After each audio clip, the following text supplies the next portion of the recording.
Hi, everyone, and welcome to episode 77 of Respawn Aim Fire. We have a pretty sad episode this week, actually. A lot of things are going away. Yeah. Oh, I'm holding the part of the way, and this is Chad Michael Innes. Friend here. Yep. Okay, so we get into the sad stuff. A lot of sad things happened this week. So we're going to start with a really sad one. Then we're going to get some happier stuff. And then we're going to add on a sad note. Doesn't that sound fun? I'm excited. So good. It's so good. It's so good. I'm so excited. We're going to start off with Telltale. You guys have heard about this. This happened pretty much just over the weekend, pretty recently. But so much has happened with the story. There's a lot to catch up on. So I've broken the story down into 5 acts. Five things that... Yeah. Can I interject for a second? No, you cannot, Jack. I would love to split this up into 2 parts. One tiny part at the beginning, and then the second part. I want to split this up into Telltale is closed. Holy shit. What does that mean? And then the second part of, like, all the bullshit surrounding it. Well, I want to tell the story in order and kind of how it played out. It's kind of interesting how it started. I just want your reactions to it closing. That's it. We'll get to that, yeah. In closing, We'll get to the reaction. I just wanted to lay out the story and just how it happened. We planned this out ahead of time. So one is that it started off with just an announcement that Telltale was laying off their staff. They were going to be down to 25 employees, which I guess isn't super surprising because last November they also dropped their staff down they got 25% of their staff was laid off. So they had a big cutoff last November, and then now they went from, I think they were at 275 for their employees down to 25. Right. So a massive, massive loss of employees there. There's talk of it being because of their toxic management, but the details were kind of vague at first. At the time, US Gamer had a source saying that the closure was going to be complete and that it was going to be a complete closure of the company, that employees weren't going to be getting their severance, which is ridiculous, and that they're going to have a skeleton crew staying. The 25 employees staying, according to US Gamer, were going to be working on the Minecraft story mode for Netflix, but the Walking Dead final season would be canceled, which turned out to be true. And that the interactive Stranger Things story that was being worked on, Netflix is just going to take that and continue doing their thing with it. So that's part one, where we kind of heard some stuff, some rumors coming around, and then Kevin Bruner, who was a co-founder of Telltale, made a statement of the potential closure, which of course he was sad about because he co-founded the company. But everything he said seemed very suggestive that he kind of knew this was going to happen. It's not surprising, and that it was closing, even though it hadn't really been said yet. He said that he's saddened at the loss of a studio that greenlit crazy ideas that no one would ever consider, or no one else would consider. That's not the language of that would make sense of what had been reported at the time. At the time, we had just heard that they'd laid off people. Now it was that, according to him, that they were closing the doors. So he either knew something ahead of time, or he just kind of figured it was going to happen because he knew the background. I mean, he did leave because of disagreements. So then it became official. Telltale said they're going to be closing down the studio. They said they're going to be doing a majority studio closure. So basically the 25 people left are going to be there until the end, which then will officially close. And this is because of quote-unquote insurmountable challenges that they faced. They ran out of time as they set the company on a new course. And it turns out that some more information that came out, not from Telltale directly, that there was, actually this was from Telltale directly, that there were failed financing is kind of what caused this, that they were at a final round of financing, and at the last moment someone pulled out, which caused them to abruptly have to close their doors. And that allegedly was Lionsgate. That's according to Variety. Variety looked into that to find out that it was Lionsgate. Right. Lionsgate had talked about making a deal with them for an interactive live action thing. And apparently it's worth as much as $40 million contract. And it was still not set in stone, and they were a potential source of financing. And then they said, oh, just kidding, we're going to take our stuff elsewhere. Yeah. And that, I guess, was all the money that Telltale was hoping to rely on. Yeah, it was like a final straw. Or the straw that broke the camel's back. Because they're having problems for a while as well. So, final 2 acts here, really quick. So, it then got announced by Telltale on Twitter. They said they actually might have had some potential backers to help them with the Walking Dead final season to complete it. Episode 2 is releasing today, so that is out right now. There was some controversy when they said this, though, because, and actually, Cory Barlog, who is the director of God of War this year, he kind of came out and criticized Telltale, saying, hey, if you're going to make this final season before you've paid severance to your employees, like, you have to do the severance first before you finance 2 more episodes of this game. Right. So that was kind of crappy. And then apparently, this is a very recent development. The full season pass option for The Walking Dead final season is gone. So you can't, it's been paused is the term they're using. So maybe they don't have firm footing on backers for that project yet. We don't really know. But if they said, hey, we might have backers, and then they pause it, maybe they didn't have as solid backing as they might have thought, or they need to pause it while they figure out details. I think the details they need to figure out are the next point in your lineage here. Yes, exactly. So the final act is, and this is just Chad's point here, the employees are suing Telltale. And the reason they're suing Telltale is that there's basically what's called the WARN Act, which is the Worker Adjustment and Retraining Notification Act. And it basically says that if you're an employer who has over 100 employees, if you're going to be closing a plant or having any sort of mass layoff, which is defined as 50 people within a month, if you don't notify your 100 employees within 60 days of a plant closing or a mass layoff, then you're going to face serious fines for this. In this situation, workers are also complaining that health coverage was dropped for them at the end of the month, which is really just a few days of coverage. It's like a week of coverage at that point. Well, the fines that you had mentioned, they're not traditional fines like, oh, you owe this much money to the state, the government, whatever it is. The money they pay actually legally has to go towards any missed benefits and full pay that those employees would have had over those 60 days. Exactly. So it's tough because I don't know the law here, but they say plant closing or mass layoff. I'm not sure what they mean by plant closing. Does that mean one of the plants that the company in question would have had closes versus the whole company closing? Is there a distinction there? Or is it that the whole company counts as a plant? Company. Okay. So like if you lay off a mass percentage of your company, it doesn't matter. I guess in the language of the law, it was written in 1988. In the language of the law, it's written in like, big manufacturing plants and things like that. Because obviously video game developers were not necessarily a big thing back then. They weren't. Interesting. But I wonder why. Yeah, so the 100-plus employees is the federal part of it. There's also a more strict California part that has said, nope, if it's 75 or more employees, you have to... Which they were over anyway. Yeah, they were already laying off 250 people. And the thing that makes it part of that is no cause and no notice. Yeah, that was the part, is no cause. I mean... The cause thing is, the cause is they didn't have money, which I guess is cause, but no, cause means like, hey, you that did something wrong in your job and that led to you getting fired. But it is kind of strange. I don't know. I'm not a judge, but for me, I'd focus more on the 60 days part of it. Either way, they're in the wrong. They're in the wrong, yeah. And I think the way to look at it is they were in a situation where they knew that it was make or break for this one deal. They needed to let their employees know about that well before they didn't get the deal. Which, like a long time before. They should have known well in advance this was going to happen. There are so many times when this company should have known, when the people in charge of this company should have said something or spoke up. First of all, when your entire company's future hinges on Lionsgate and that's not even a sure thing, you should be looking for other revenue streams.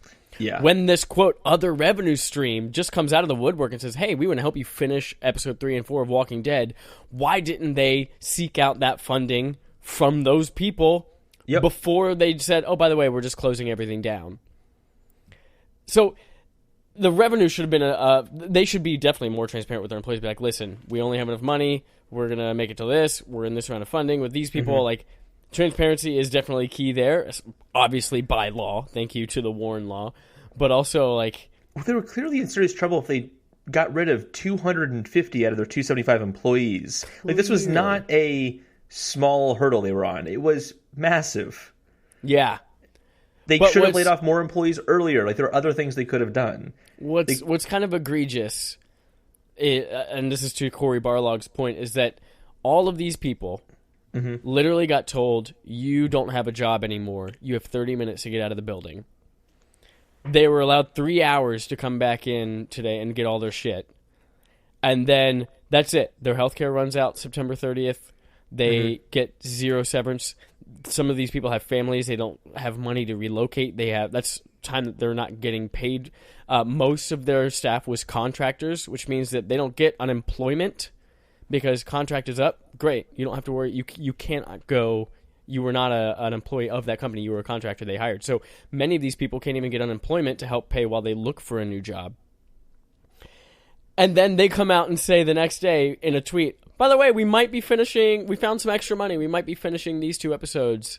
And you're like, no. Oh, as an employee, I'd be so pissed. Oh, yeah. That money goes to your employees.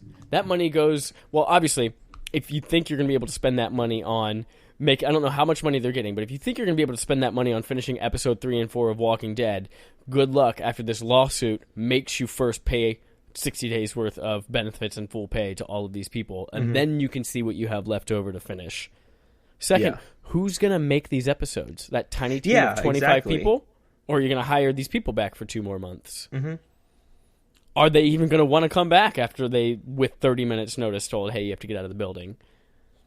Yeah, exactly. Like, and if they come back, are they going to do a great job? Probably not.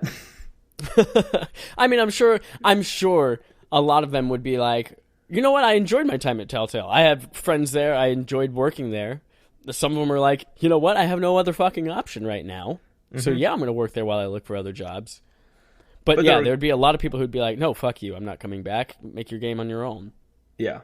Well, I even think people going back, though, their primary option is not, I'm going back because I want to finish this game. It's, I need something while I look for a job.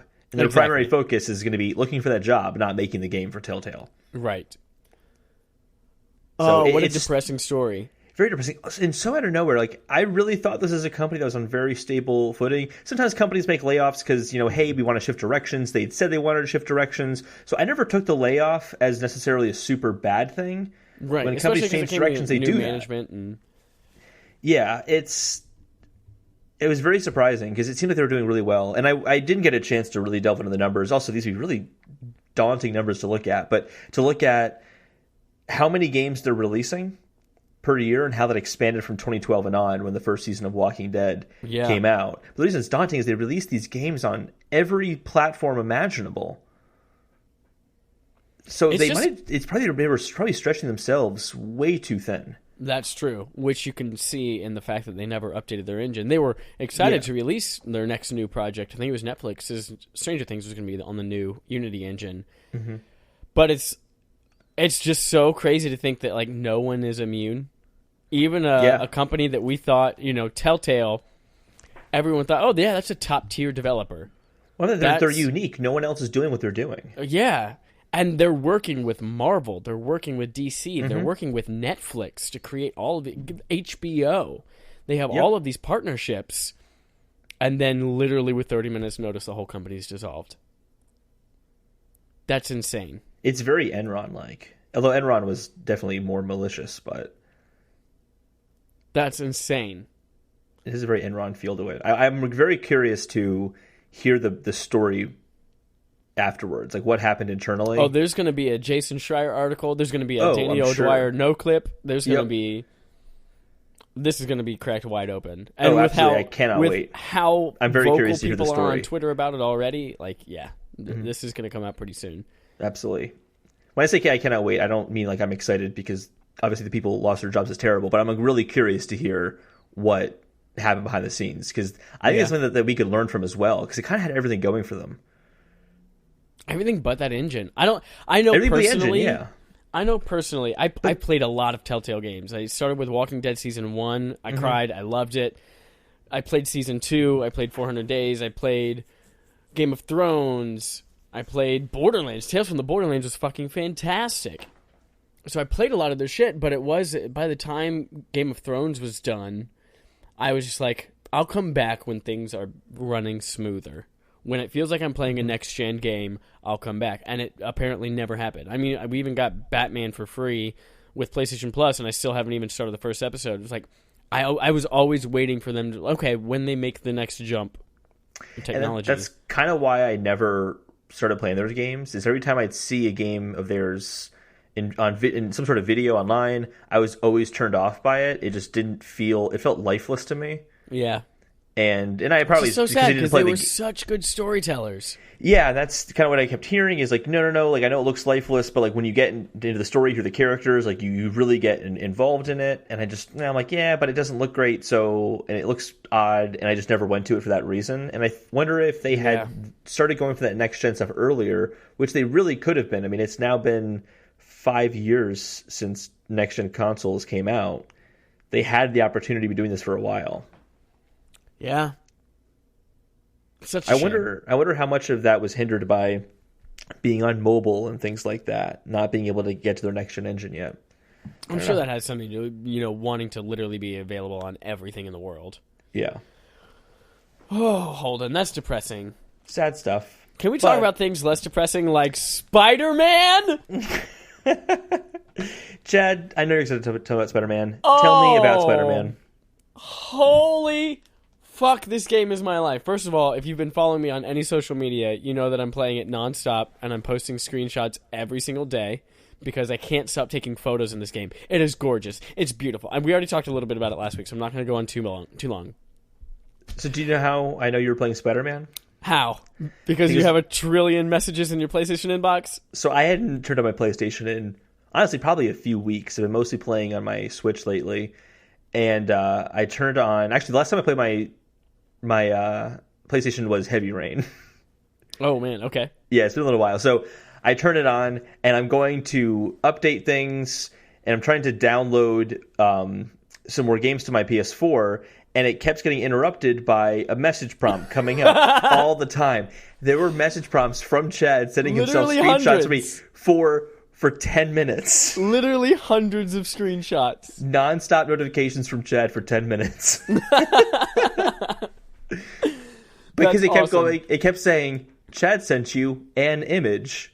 Chad sent you an image. I'm like, can't you just say he sent me 100 images? Like, don't send me per message. That's just image. The easiest way to get them to my phone so I can share them with the world. They have to fix that. They really do. It's a terrible method. Well, I'm glad you're liking Spider-Man. Yeah, I'm like 75% of the way through the game. That's like full game completion now. That's going pretty quick, actually. Well, I've been playing it a lot. Okay. So it's also a fast-paced game, I'm assuming. I was sick over the weekend, so I had a lot of time to sit down and play it. I had the day off on Monday, played it for maybe about 8 hours on Monday. Mm-hmm. But it's fantastic. It's. I can say right now that I'm pretty sure this is the most fun game that I've played in 2018.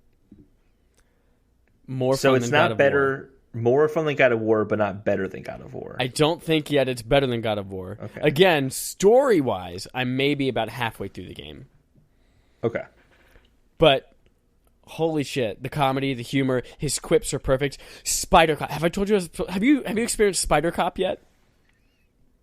I know Spider Pig. Oh, Spider Cop is... He starts in the very, very beginning of the game. It's not any spoilers. But it's one of the stupidest, most amazing running jokes in the whole game. Anytime that he's interfacing or talking to like this police contact that he has, he brings up... so she's like, hey, we've got this thing going on over here at this building. And he's like, oh, that sounds like a good job for Spider Cop. And she goes, oh, God, don't do that again. He's like, I'm Spider Cop. I'm going to web up the enemies with my grisly voice. And he just does this ridiculous, stupid Spider Cop gig. And it just keeps going while he's fighting people, too. It's just so funny. But the whole game has that kind of humor to it. Hold on, this is perfect. This is the perfect Spider-Man game. It is the perfect traversal game. It is so fun. It is an amazing open world with so many tiny, accomplishable, addicting collectibles. But at the same time, I just unlocked challenges and completed all the challenges within like 3 hours that are also really tough and challenging and have some puzzles to them. Anyway, the whole time I'm conflicted between saying, Holden, you should play this game right now, because even though you hate superheroes, this is still an amazing game. You hate superheroes. Let me finish. I don't hate you superheroes. hate. I speak for you. I'm your power of attorney. Oh. You hate superheroes. Yeah, I hate superheroes. But also, this is an amazing game. The gameplay of this is fantastic. But then also, on the other hand, I'm like, if Holden doesn't like this game, that's going to make me judge Holden, and I'm going to have negative feelings towards Holden. It's kind of like when I tell my best friend, it was like, The Leftovers is the most amazing television show ever, but also if you watch that and you don't like it, I can't be your best friend anymore. So I told him, never watch that, never watch Breaking Bad, because I know that he won't appreciate it like I do. Anyway, that's my rant about Spider-Man. The whole time you're ranting about that, and you're just boasting about it, I'm thinking, and 7.8 out of 10, too much water, if you know that reference. No, I don't know that reference, but I hate you. There's an IGN review of Pokemon Omega Ruby Alpha Sapphire, I think is what it was. And they're just boasting about the game and saying how it's really good. And then at the end they go 7.8 out of 10. And then one of the cons is too much water. It was just, it's a meme. Speaking of Pokemon, yeah. I didn't write this on the list, but I have officially completed my Kanto Pokedex in Pokemon Go. Thank you. I'll take all of your applause. If you would like to set your phone down, if you're listening right now, and applaud me, that's okay. Thank you. Mewtwo was released temporarily in raids across the world, and I have 2 Mewtwo's right now. Thank you. And then a couple of regional exclusive eggs that you can only get from friends. I hatched about 30 to 40 of those and got the regionals that I was missing. He's stretching the truth a little bit. He actually flew to all those countries just because he wanted that Pokemon from Pokemon Go. He flew all over the world. He's a globetrotter now. There ain't nothing wrong with that. Remember when Pokemon Go first came out and there was like the one guy who completed the US Pokedex within like a week and a half, and then all of these hotel companies and airlines were like sponsoring him to fly from place to place because they just wanted to be a part of the news. Oh my god, that's so embarrassing. No, like, man, to dedicate that much of your time to, like, you did it over the course of many years. Like, you just enjoyed playing it. A little over 2 years. Yeah, you just enjoyed playing it a little bit at a time, but that guy, holy crap. It's not even that engaging of a game, like, moment to moment, to be able to be played for a week and a half straight. People were crazy about it, though. Of a game. Do you remember, though? Like, good for him if he likes it that much, but I can't see it. Some of my favorite memes are like, the first 2 months of Pokemon Go were the closest we'll ever be to world peace. And it was so true. You lived in Chicago at the time. Like, everyone was playing Pokemon Go on the sidewalk, in the parks, on the streets. Police officers on duty at night on the lakeshore battling a gym in front of me. Like, that's... Yeah, and they were like, the cops were like with gang members, and they were like peaceful. It was crazy. One guy was in handcuffs, but they were having him tap his phone anyway to fight the gym. He moved his cuffs to the front of his body to the back just to play Pokemon Go. It was a beautiful moment. It was really touching. That game has added a lot, though. In its defense, over the 2 years, like with trading and with all of the different systems that it's introduced. No, they've done a great job supporting it. Great game. I honestly laugh so hard every time people say, yeah, but I heard like the fan base died down a lot. I'm like, yeah, because it went from like 20 million people to 5 million people. Oh my god, they're in huge trouble. They actually, I think, had... those aren't real numbers. That's just their numbers guessing. are up now for the first time, like over this time last year. It's astronomically higher, and they're making more money than they ever did. So high, like it was never low. It never really actually dropped. It just does what every online service like that does. It starts really high and then falls till it finds its base. Yep. Anyway, Chad, we played something together. We did. We played together. This so rarely happens. Using the Nintendo Switch online service we did. You're right. Which we'll have more of our impressions about next week. Yeah. Hopefully with a special guest. Dark Souls Remastered. Yeah, there was a network test, and Chad and I both played it. We played it for about an hour. We didn't play it for too much. No, I basically... So you had your choice of like 4 or 5 classes or something like that. It was like 6, I think. I don't know how extensive the demo was. It was a 4-hour period you could play in. Mm-hmm. But we played for like maybe 45 minutes, an hour, until... I like died and felt like I got far enough. All I wanted was an impression of, does the game run well on Switch? Are there any stuttering? Does it feel right in handheld mode? And all of his answers were yes. Mm-hmm. There was a slight moment for me. Sorry, there was no stutter. Sorry. There was a slight moment for me when I first started where it doesn't feel as smooth as a Bloodborne or a Dark Souls 3, but it plays well enough that it was never a problem. And even the online connection wasn't an issue. Like, we had a slight moment, I think, where we couldn't figure out... We had I was gonna say delay where we couldn't get my summon sign to show up, so you could summon me. But now that I think about that, that's pretty common when we were playing Dark Souls and Bloodborne. Oh yeah, as well. that happened all the fucking time during Bloodborne. Wasn't really that much different from what I would expect from a From Software game. Yeah, it worked pretty well. I was not that displeased by the graphics and look presentation at all, knowing that this is a old ass game. Running on a Nintendo Switch, like it looks. It definitely does not look as good as Dark Souls 3, but it looks good even in handheld for what it is. Yeah, I'm a fan. I liked it. I'm definitely buying it. It's only $40. Yeah, you can I'll be buying purchase it now if you want to as well, and save it on your Switch. That way, the moment it's available, you can start playing it. This is the moment. This is the time. That's from Dr. Jekyll, Mr. Hyde, Broadway musical. I know that play. No, you don't. It's a musical, not a play. Well, I do know the musical because we did it at my school. You're a liar, and you didn't go see it. I did see it. Okay. You lying? Who are you? I actually like to go see stage plays. I've gone to a few, and I've actually enjoyed a few of them. No, you don't. You hate them. I saw Lion King on Broadway. It doesn't mean you liked it. And I liked it. I saw Singing in the Rain, actually, and that was really cool. It's at a circular theater. Love Singing in the Rain. I hate the movie, but the stage play was really nice. They made it rain on stage. It was super cool. And it was if they didn't, I'd be pissed. Was that like a standard thing they always do? I guess, probably. You can't have a show called Singing in the Rain and not have it rain.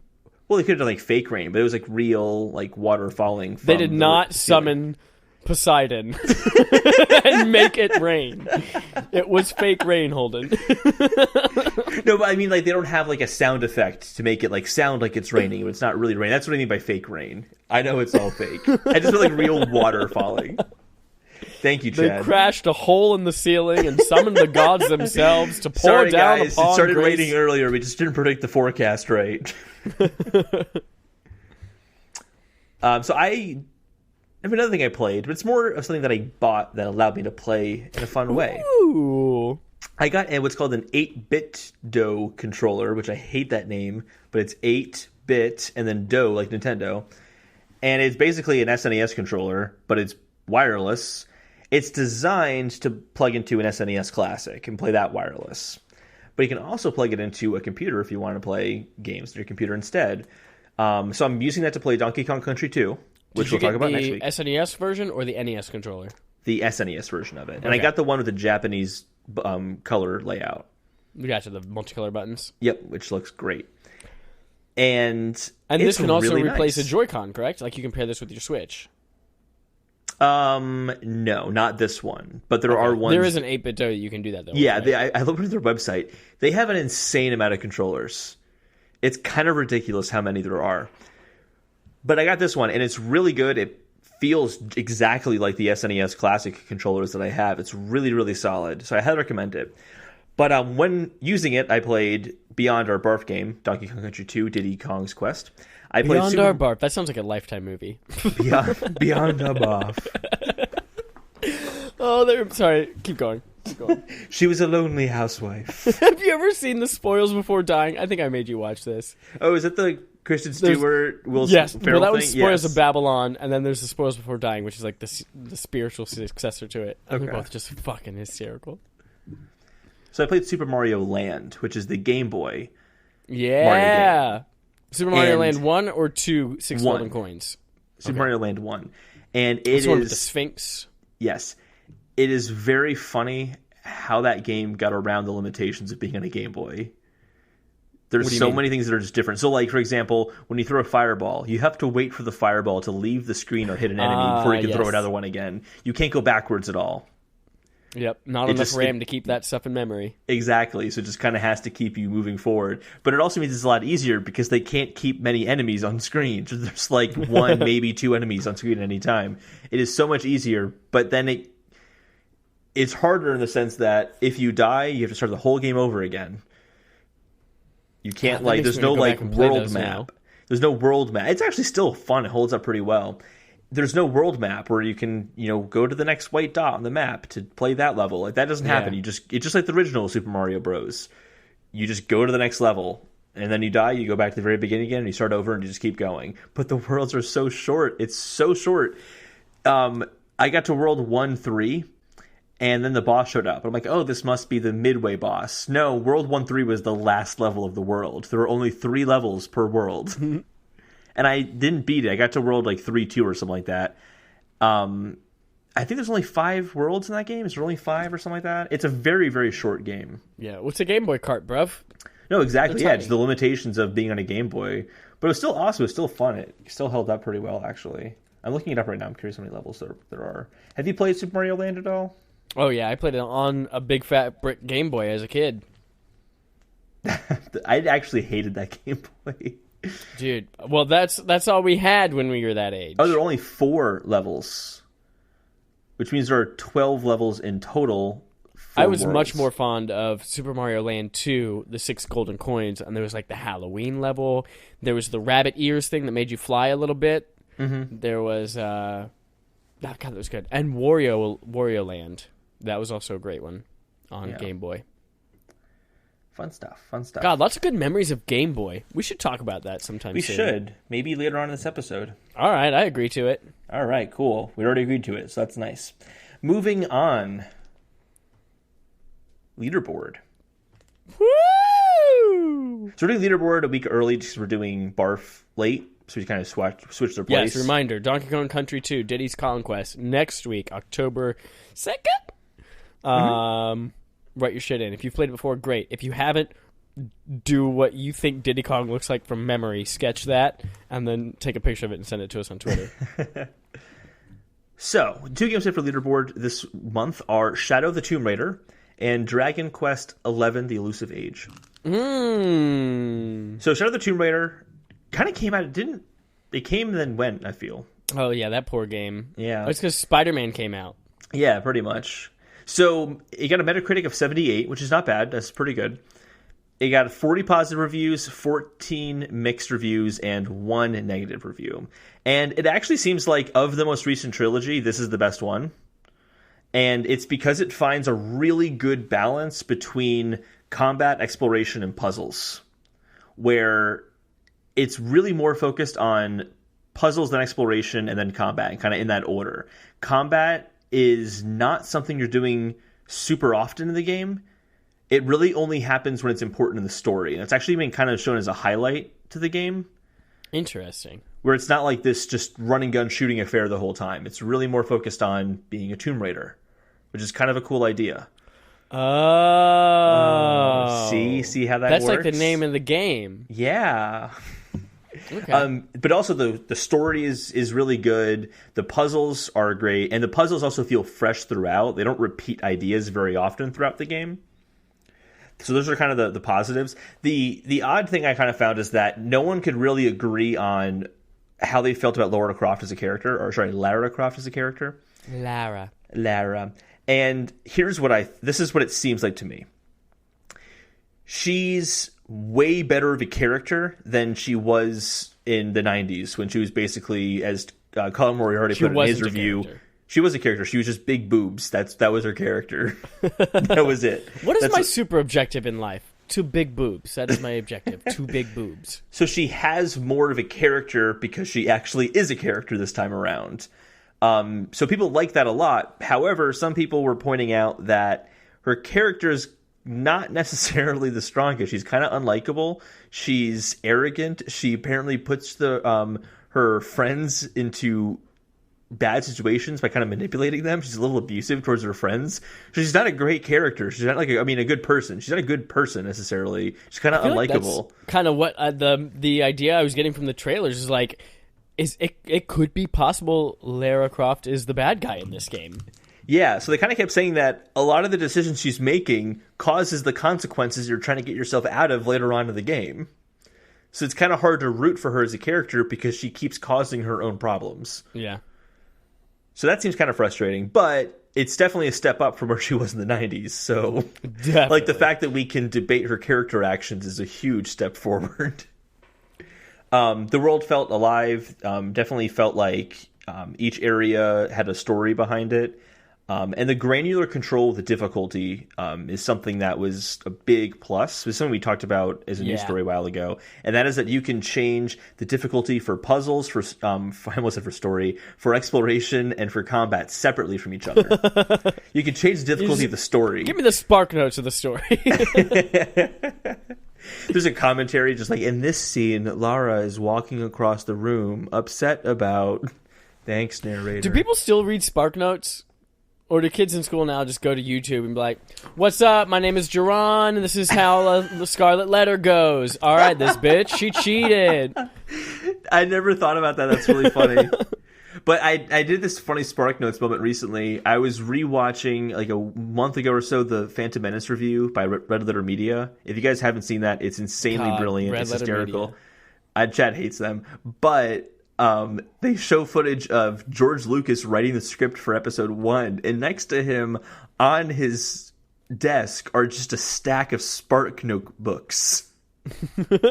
Like the ones that you can buy for like Julius Caesar, so you don't have to read Julius Caesar, you can just like read the notations about it. No Fear Shakespeare, man. Exactly. Well, not even No Fear Shakespeare, because at least that had the book inside, or the play inside of it. You're right. It had it twice, one in normal English and one in Shakespearean English. So that is Lara Croft, Tomb Raider. I think what's cool to note about this one, Shadow of the Tomb Raider, this is the final of that trilogy. This one was actually developed by Eidos Montreal instead of Crystal Dynamics, who did the other two. Mm-hmm. I just think it's cool to see that like a different developer did this one and is being praised as maybe the best in the series versus something like Batman Arkham Origins where, oh, that's not a Rocksteady game, therefore it sucks.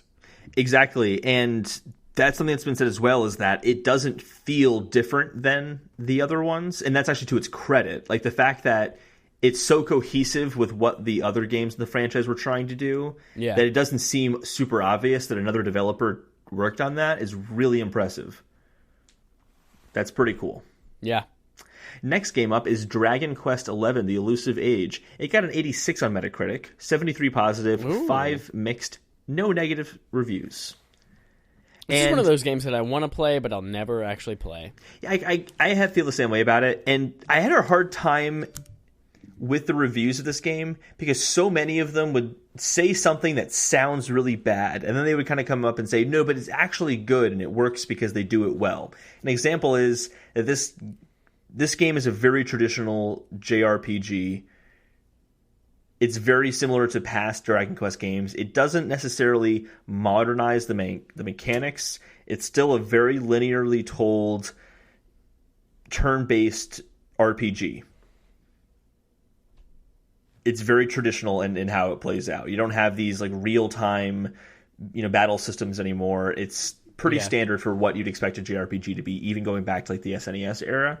But they all say, but it does a really good job with it and how it tells its story because of that control, that it's not a bad thing.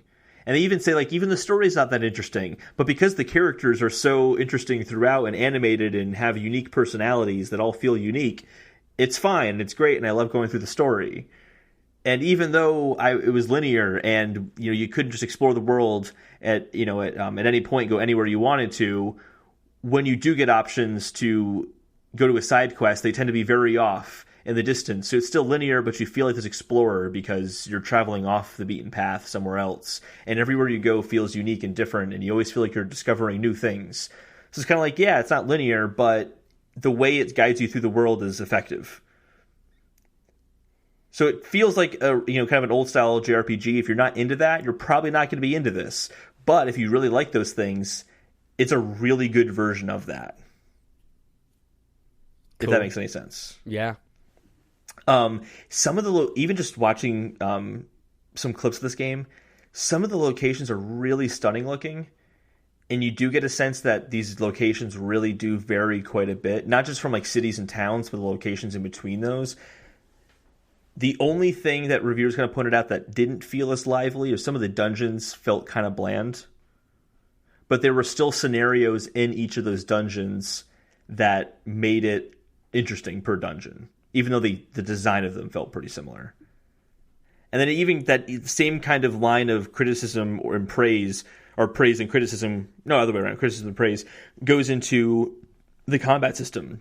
Like, yes, it's turn-based, yes, it's not very difficult, but things are kind of happening within the combat that makes it interesting from battle to battle. So it seems like it's a really good game. It seems like it does everything really well if you like JRPGs. And if you don't... I do a lot. You may not like it. Such a time commitment. Yeah, this is 60 to 100 hours. Yeah, and I still have Octopath Traveler. Yep, so do I. And I'm not quite maybe halfway through that game. Mm-hmm. Oh, another positive for this is that the localization is apparently really strong. Just the translation of everything. Oh, good. They said that in scenes where the tone matters and that characters are either humorous or trying to be dark, none of that is lost in translation. It doesn't feel like, oh, that was awkward. Like, it felt like it was supposed to be a dark scene, but they all seemed jokey. Like, there's nothing like that because they misunderstood. Like, there's even a character who speaks entirely in haikus, and they carried that over through localization. Good. So that's really good. That's impressive, especially for these JRPGs, which are really, really long in length. Gone are the days of all your base are belong to us. That's all we got for our leaderboards. Leaderboards! Cool. I will probably play both of those games if they are provided to me for free or very, very steeply discounted, and I have a lot of free time. So probably never.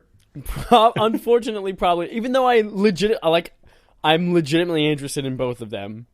I loved the first two Tomb Raider games. I have played the first 4 Dragon Warrior games, which they're Dragon Quest now. So I'm very interested in them, but I'll just unfortunately never get around to them. I'm more interested in Dragon Quest XI than Shadow of the Tomb Raider, but I know that Dragon Quest is still coming to Switch, and Dragon I'd rather Quest XI play that on S. Switch. Dragon It what? has an S on it. It has an S on it for Switch. Dragon Quest XI S. Interesting. Yep. I wonder what that means. Like, we've Probably taken means the fun stuff out. Shittier. Yeah. Well, that moves us then into a segment called What Are You Buying? I know what you're thinking. We usually do this the first week of the month. But, as Holden mentioned, we're moving Barf to next week. And Temporarily. So, yeah, just temporarily. God, calm down. Come on, Jerson. Calm down. So we're moving a couple of things. I don't know. Probably He's liked not. a few things on Twitter. He's actively listening. I can tell. In fact, Jerson, right now, remember whenever you did that Kirby thing where I on the podcast explained how to draw Kirby in the Notes app on your phone, and then you actually put it in the photo mode, but I didn't realize that at first, and then I was like, that's fucking brilliant. I want you to draw Diddy Kong from memory, and I want you to take a picture of it and email it to us, or tweet it, whatever. Anyway, back on topic to What Are You Buying? Holy shit, we have struck the fucking mother load. It is October, and fall is here, you guys. Holiday gaming season starts on... I'm going to try to split this up by date. I'm looking at a list that doesn't necessarily group them by date, but I'm going to try to do some mental exercises to keep it there. Are you ready for what's coming out on October 2nd, Holden? No. Well, then, get prepared to get your fucking ass bowled over by these games. Okay, I'll do that. This is not even anything. This is not even half of the games coming out in October, by the way. But I'm just picking out some major ones. Mega Man 11 coming to everything October 2nd, as is Forza Horizon 4, which is getting excellent reviews. Great seasons. And then Wait, but did the seasons change everything? They change everything. Wow. If you paid way too much money for Assassin's Creed, you get to play it early on October 2nd. And, do you remember The Surge, our barf from a few months ago? Mm-hmm. They have a DLC, The Good, Bad, and the Augmented, coming to everything October 2nd. On October 5th, we have Super Mario Party on Switch, Assassin's Creed Odyssey on everything else if you paid the regular amount, as well as on Switch in Japan. WWE 2K19 on October 5th. Moving on to October 9th, we have Disgaea 1, the complete edition, coming to PS4 and Switch. October 11th, we see Child of Light come to Switch. That's one of those UbiArt games. Pretty great, short RPG. Then comes October 12th. We get Call of Duty Black Ops 4, COD Blops 4, coming to PC, PS4, and Xbox One. Luigi's Mansion 3DS, the real standout of the month, coming on October 12th. And finally, The World Ends With You, the final remix, which I feel like has been coming out every month for the last 12 months, is finally actually out. It's just because you're so excited about it, you can't wait any longer. That's it. We've made it halfway through the month. Big deep breath. October 16th, Lego DC Supervillains comes to everything. Starlink Battle for Atlas comes to everything with special Star Fox thing on Switch. Woo. October 16th also brings Valkyria Chronicles 1 to Switch, as well as For Honor's DLC, the Marching Fire stuff in the new season, as well as NBA 2K Playgrounds 2. A couple days later, on October 19th, Dark Souls Remastered comes to Switch. Ooh, ooh. And Dark Souls Trilogy comes out on PS4 and Xbox One. Lame. Also on the 19th, Soul Calibur 6 on PS4, Xbox One, and PC. Then on October 23rd, we have Windjammers comes to Switch. I know, It's an old-ass game, but it's fun, and we mentioned it's it. It's a great game. I've never played. It actually is fantastic. Is it? I was joking. I don't know anything about it. It's very fun. Marvel Spider-Man DLC number 1, The Heist, comes out on October 23rd, as does Gwent, the Witcher official card game, coming out on the 23rd. And then, October 26th, the thing that could dethrone God of War as Game of the Year, Red Dead Redemption 2, ladies and gentlemen, comes out PS4 and Xbox One. By the way, there's some really cool previews up on outlets everywhere, and they're all different because everyone got to play a different little chunk of that game, and it's awesome. You should read them. It looks so I'm starting good. to change my mind on it. Oh, yeah, I'm getting the itch to buy it on day one. I really want to play that now, yeah. Yeah? The first one was really good. I really enjoyed it, and this just has to be better. It's next gen. It has to be better. It can't be worse. You don't know that. No, I don't know that, but I trust that Rockstar is making a better quality game. And then finally on October 30th, we have all of these board games. Risk, Trivial Pursuit Live, and Hasbro Game Night are all coming to Nintendo Switch, as is the Lego Harry Potter collection coming to Xbox One and Switch. Whoa. And Reigns, Game of Thrones, is coming to PC, Android, and iOS. Oh, they're making it. I know the game Reigns. They're making a Game of Thrones version of that? They're making a Game of Thrones version of that. That's too funny. That also is now on Switch. Not the Game of Thrones version, but the original. No, it's not. So that's it. Everything from November that used to come out is now in October, and then November just picked up a bunch of other new shit, so now there's more shit in November, and the time of us wasting all of our money on video games, not wasting, it's a very worthwhile investment, is upon I wouldn't us. say it's a worthwhile investment, but okay, it's a fun way to spend your time. Okay, that investment on our parts has what has given us this podcast, this rabid fan base, and all of this money that we make from this podcast. I literally make negative money every month from this podcast. So wise investment then. You're right. I take back what I said. You're right. Chad, I want to get into some news stories. Let's get... it's about time. We're 47 minutes into this podcast, and all we've talked about is Telltale and Spider-Man. Let's get in some rumors first. We have some fetch quests for some kind of smaller stories. Because we did a kind of two-parter last week, we don't have as much news just because we updated the news midway through the week. But there's still some good stuff here, I'd say. For one, the JSON information for the eShop, which is basically just the log of information on the eShop. Okay. I was like, what the fuck is JSON?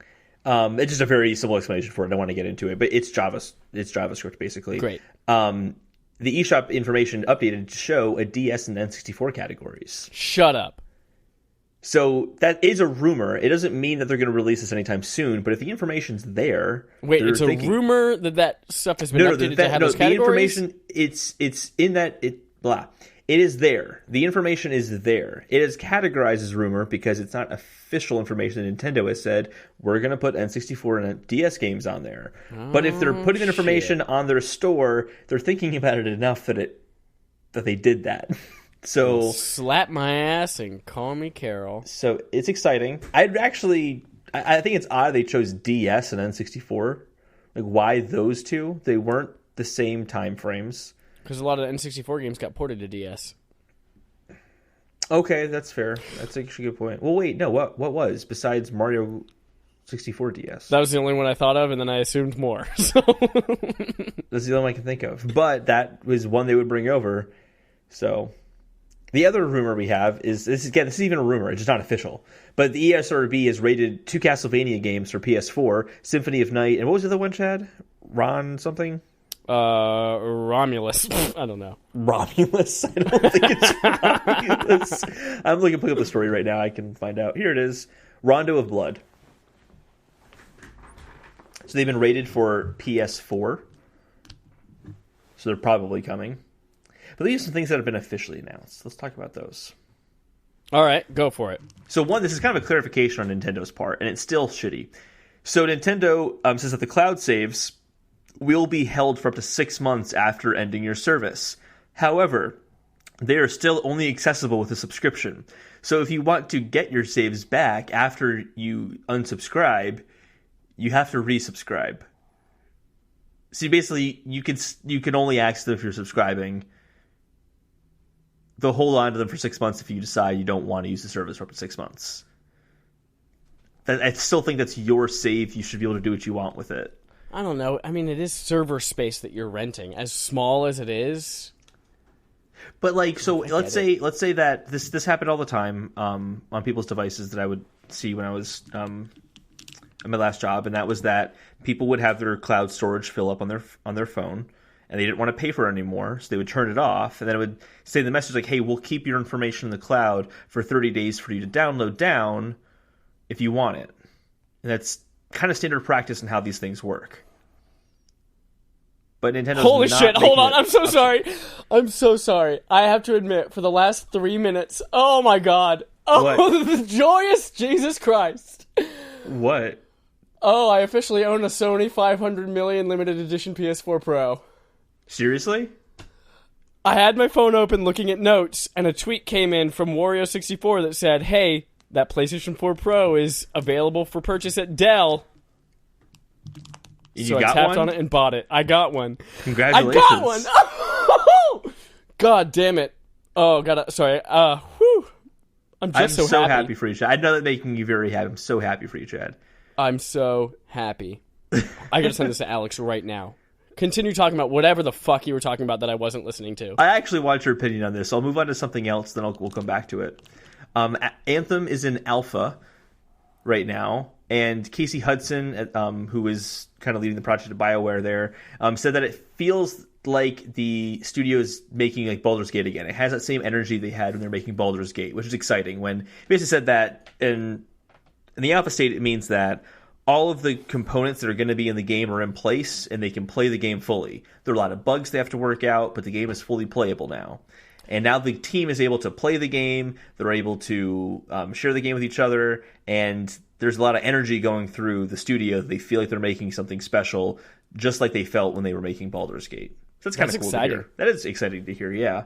That's not usually the kind of thing you hear a developer say like that. Like, they usually say, "Our game's great. I can't wait to release it." But this feels a little bit more personal. I don't know. Hitman 2 trailer shows off Columbia. They teased Columbia earlier. Now they showed off the Columbia level. It looks sick. You're trying to kill 3 drug cartel leaders who are in the area. Sounds awesome. So this is an interesting story.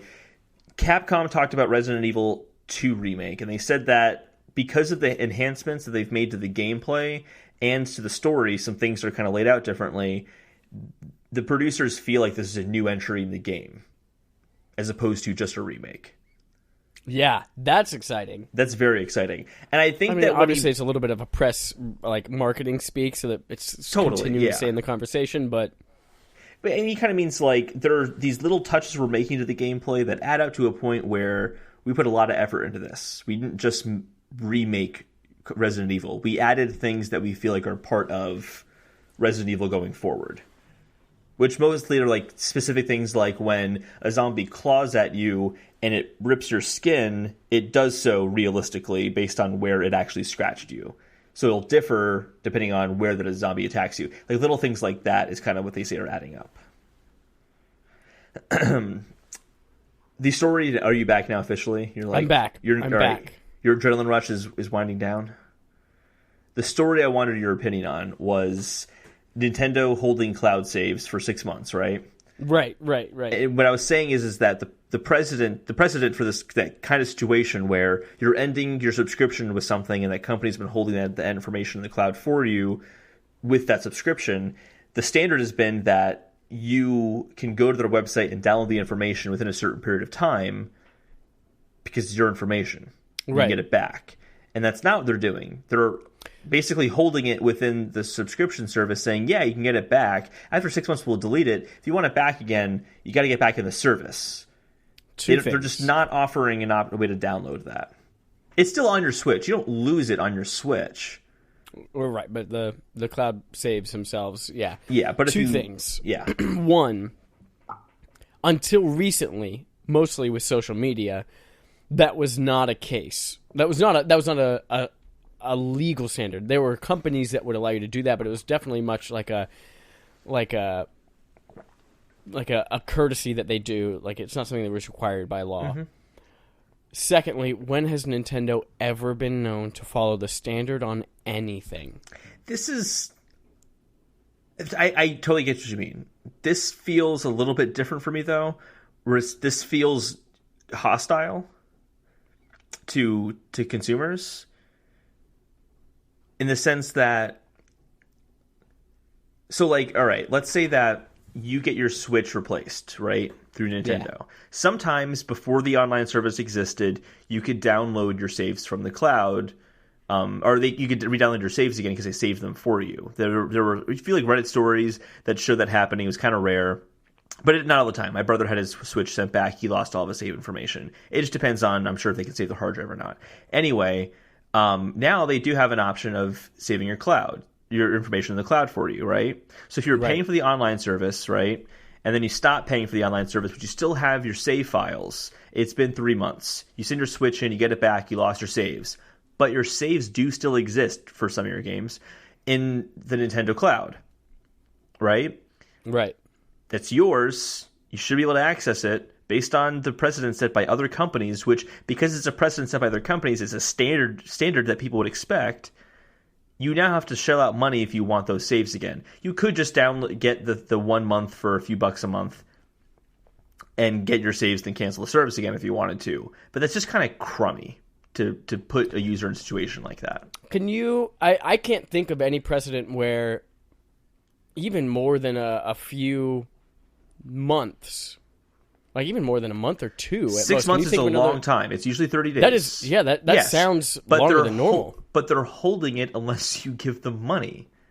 Well, that's the same thing you have with PlayStation. Like, your 1 gigabyte of cloud, or now it's 10 gigabytes of cloud saves. That is as long as you're subscribed to PlayStation Plus. And then as soon as you're done with that, you can't access those again until you resubscribe to PlayStation Plus. The difference is that I can put that save on a flash drive if I wanted to before I canceled. And there is no other option. Thing. Yeah, there is no other option. I don't have a choice with the Nintendo Online service. It's you pay the money or you're out. That's it. Yeah, you're right. I don't think that the fact that, hey, you're taking up space on our servers and that's space we could be renting out to other people, so we're going to clear that out. I don't think that's I don't have a problem with that. That's not a problem for me. I agree. My saves are trapped. That's the egregious thing. Yes, I agree. Yep. But no, it doesn't make sense to hold the information. They could have done that for a month. 6 months is very generous. It's just the fact that, yeah, we've already said it. You get the point. Moving on. Let me get back into my notes here. Oh, I can't believe I fucking got that PlayStation. I thought I had lost all opportunity, and I just wanted to take this moment to thank Jesus and my mom. I know you're excited about that PlayStation bundle, Chad, but there's one you missed out on that's even more exciting. And that's the Red Dead Redemption 2 PS4 bundle that comes with a copy of the game and a standard PS4 Pro. No fucks given. Yep, same here. Moving on. Professor Layton and the Curious Village is coming to mobile. That's exciting. Also, that's cool. No fucks given. I like that game. It's a good game. It's coming to mobile. It's $10. It's worth the money. Moving on. Xbox games with gold includes Overcooked and Hitman Blood Money. There are 2 other games as well, but they're not as important. AKA, I've never heard of them before. We do have one game potato. Ooh, a G Petite. And this is for a new Nintendo patent was filed. Whoa, and you go like, spoopy. Ooh, what could this be? Is it going to be a new console? Is it this handheld that they're apparently working on that they shouldn't be making? What could this patent be for? It turns out... Bubblegum. That'd be more exciting. It's a light that you can control with a control apparatus, is what it says in the patent.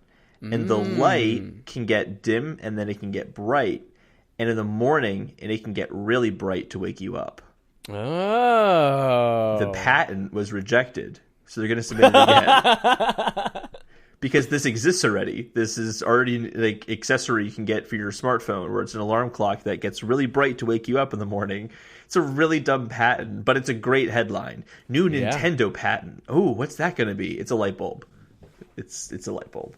And also too, like, why would we be excited about a patent that it was rejected in February and they haven't resubmitted it since? That's not exciting. That means that they had an idea for something and then they were told no. So they're not going to do it. Yeah. That's just, it's a really odd thing to get excited about. Anyway, that's the game potato for the week. We have one quest before we get to our main quest. And it's more just some things I thought that Chad and I could discuss. Not even really a story. The small little clip of the story here is that Insomniac making the Spider-Man game, there was a comment around it saying that the Spider-Man game is like the Iron Man of Marvel games, meaning that like Iron Man back in 2008 started the Marvel Cinematic Universe. So suggesting that Spider-Man is going to spawn off all these other Marvel games that are maybe connected, I don't even know. But it just means there's more Marvel games coming. Yeah, I think the spirit of the comment was more like this is the starting of a new era of Marvel video games. Yeah. Similar to how Iron Man was a new era of Marvel movies. Yeah, it's not necessarily they're connected. My question is... And I think that's kind of clear from the direction they've been going and the studios they've been partnering with as well. Yes, well, there's like that Avengers game that we haven't heard about yet. Yep, all we know is that Crystal Dynamics is working on it, which is why they didn't do Shadow of the Tomb Raider. Yep. So that's coming at some point. I'm assuming they probably have more than one. So I've just a few questions here for both of us. So one is, are there any other Marvel games being made? The Avengers one, the only one we know of. Guardians of the Galaxy was the only one that was a Telltale game. But that one released last year to little. I don't think that's what they would be referring to when they say that Spider-Man's going to spawn off these other Marvel games, though. No. So I guess who would you want to see? But that's all that's in development. Yeah, there's not much we really know about yet. Those are the other ones. But who would you want to see make a Marvel game? Like, who do you think would have a good take on it?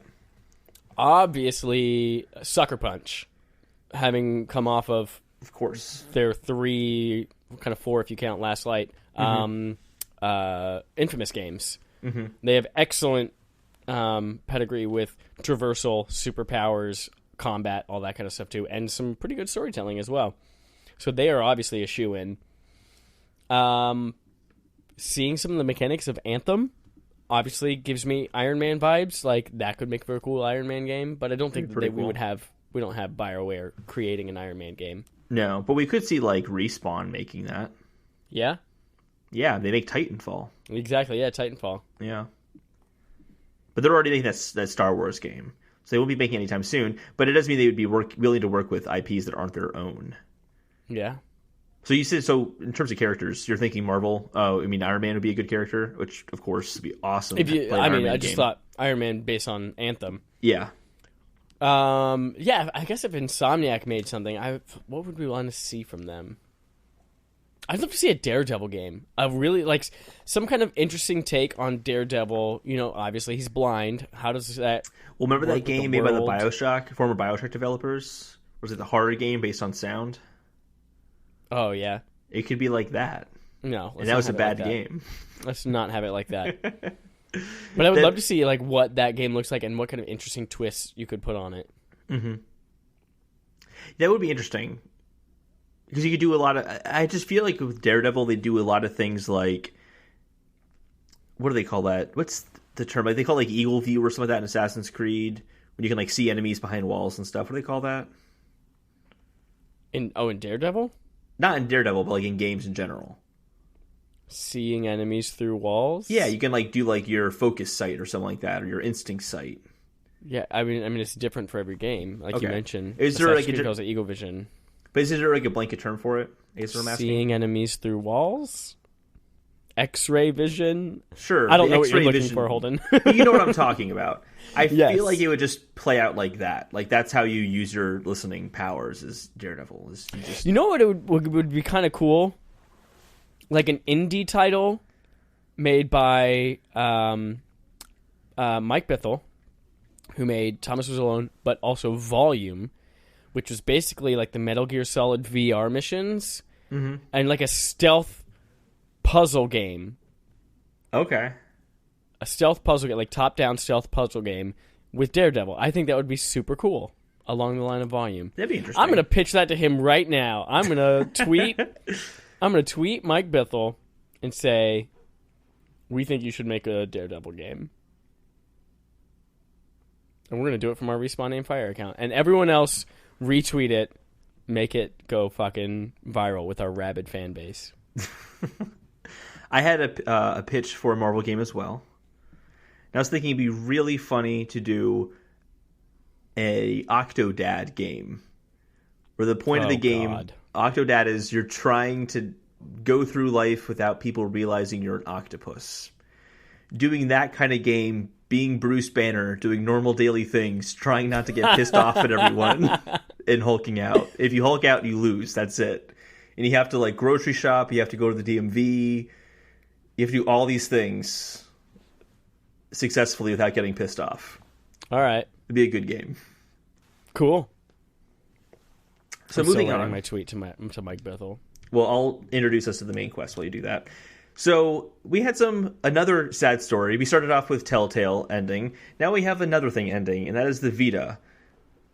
Very sad to see a console go away. I like the Vita a lot. So we wanted to just do a little goodbye Vita, and then we're going to rank the handheld consoles for Nintendo and PlayStation. Just like we did with the PlayStation Nintendo consoles in the past already. But yeah, so production for Vita is ending in 2019. Candles in the wind. What are your thoughts, Chad? My thoughts are Parks and Rec is great. That's very relevant. Dwyer is great. Super relevant. I'm surprised that it's taken this long to discontinue.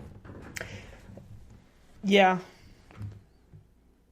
It just seems weird to not have the Vita being sold, even though I haven't played one in a while. Yeah. First Party gave up a long time ago. Mm-hmm. And they left it to third parties, and eventually it became an indie machine.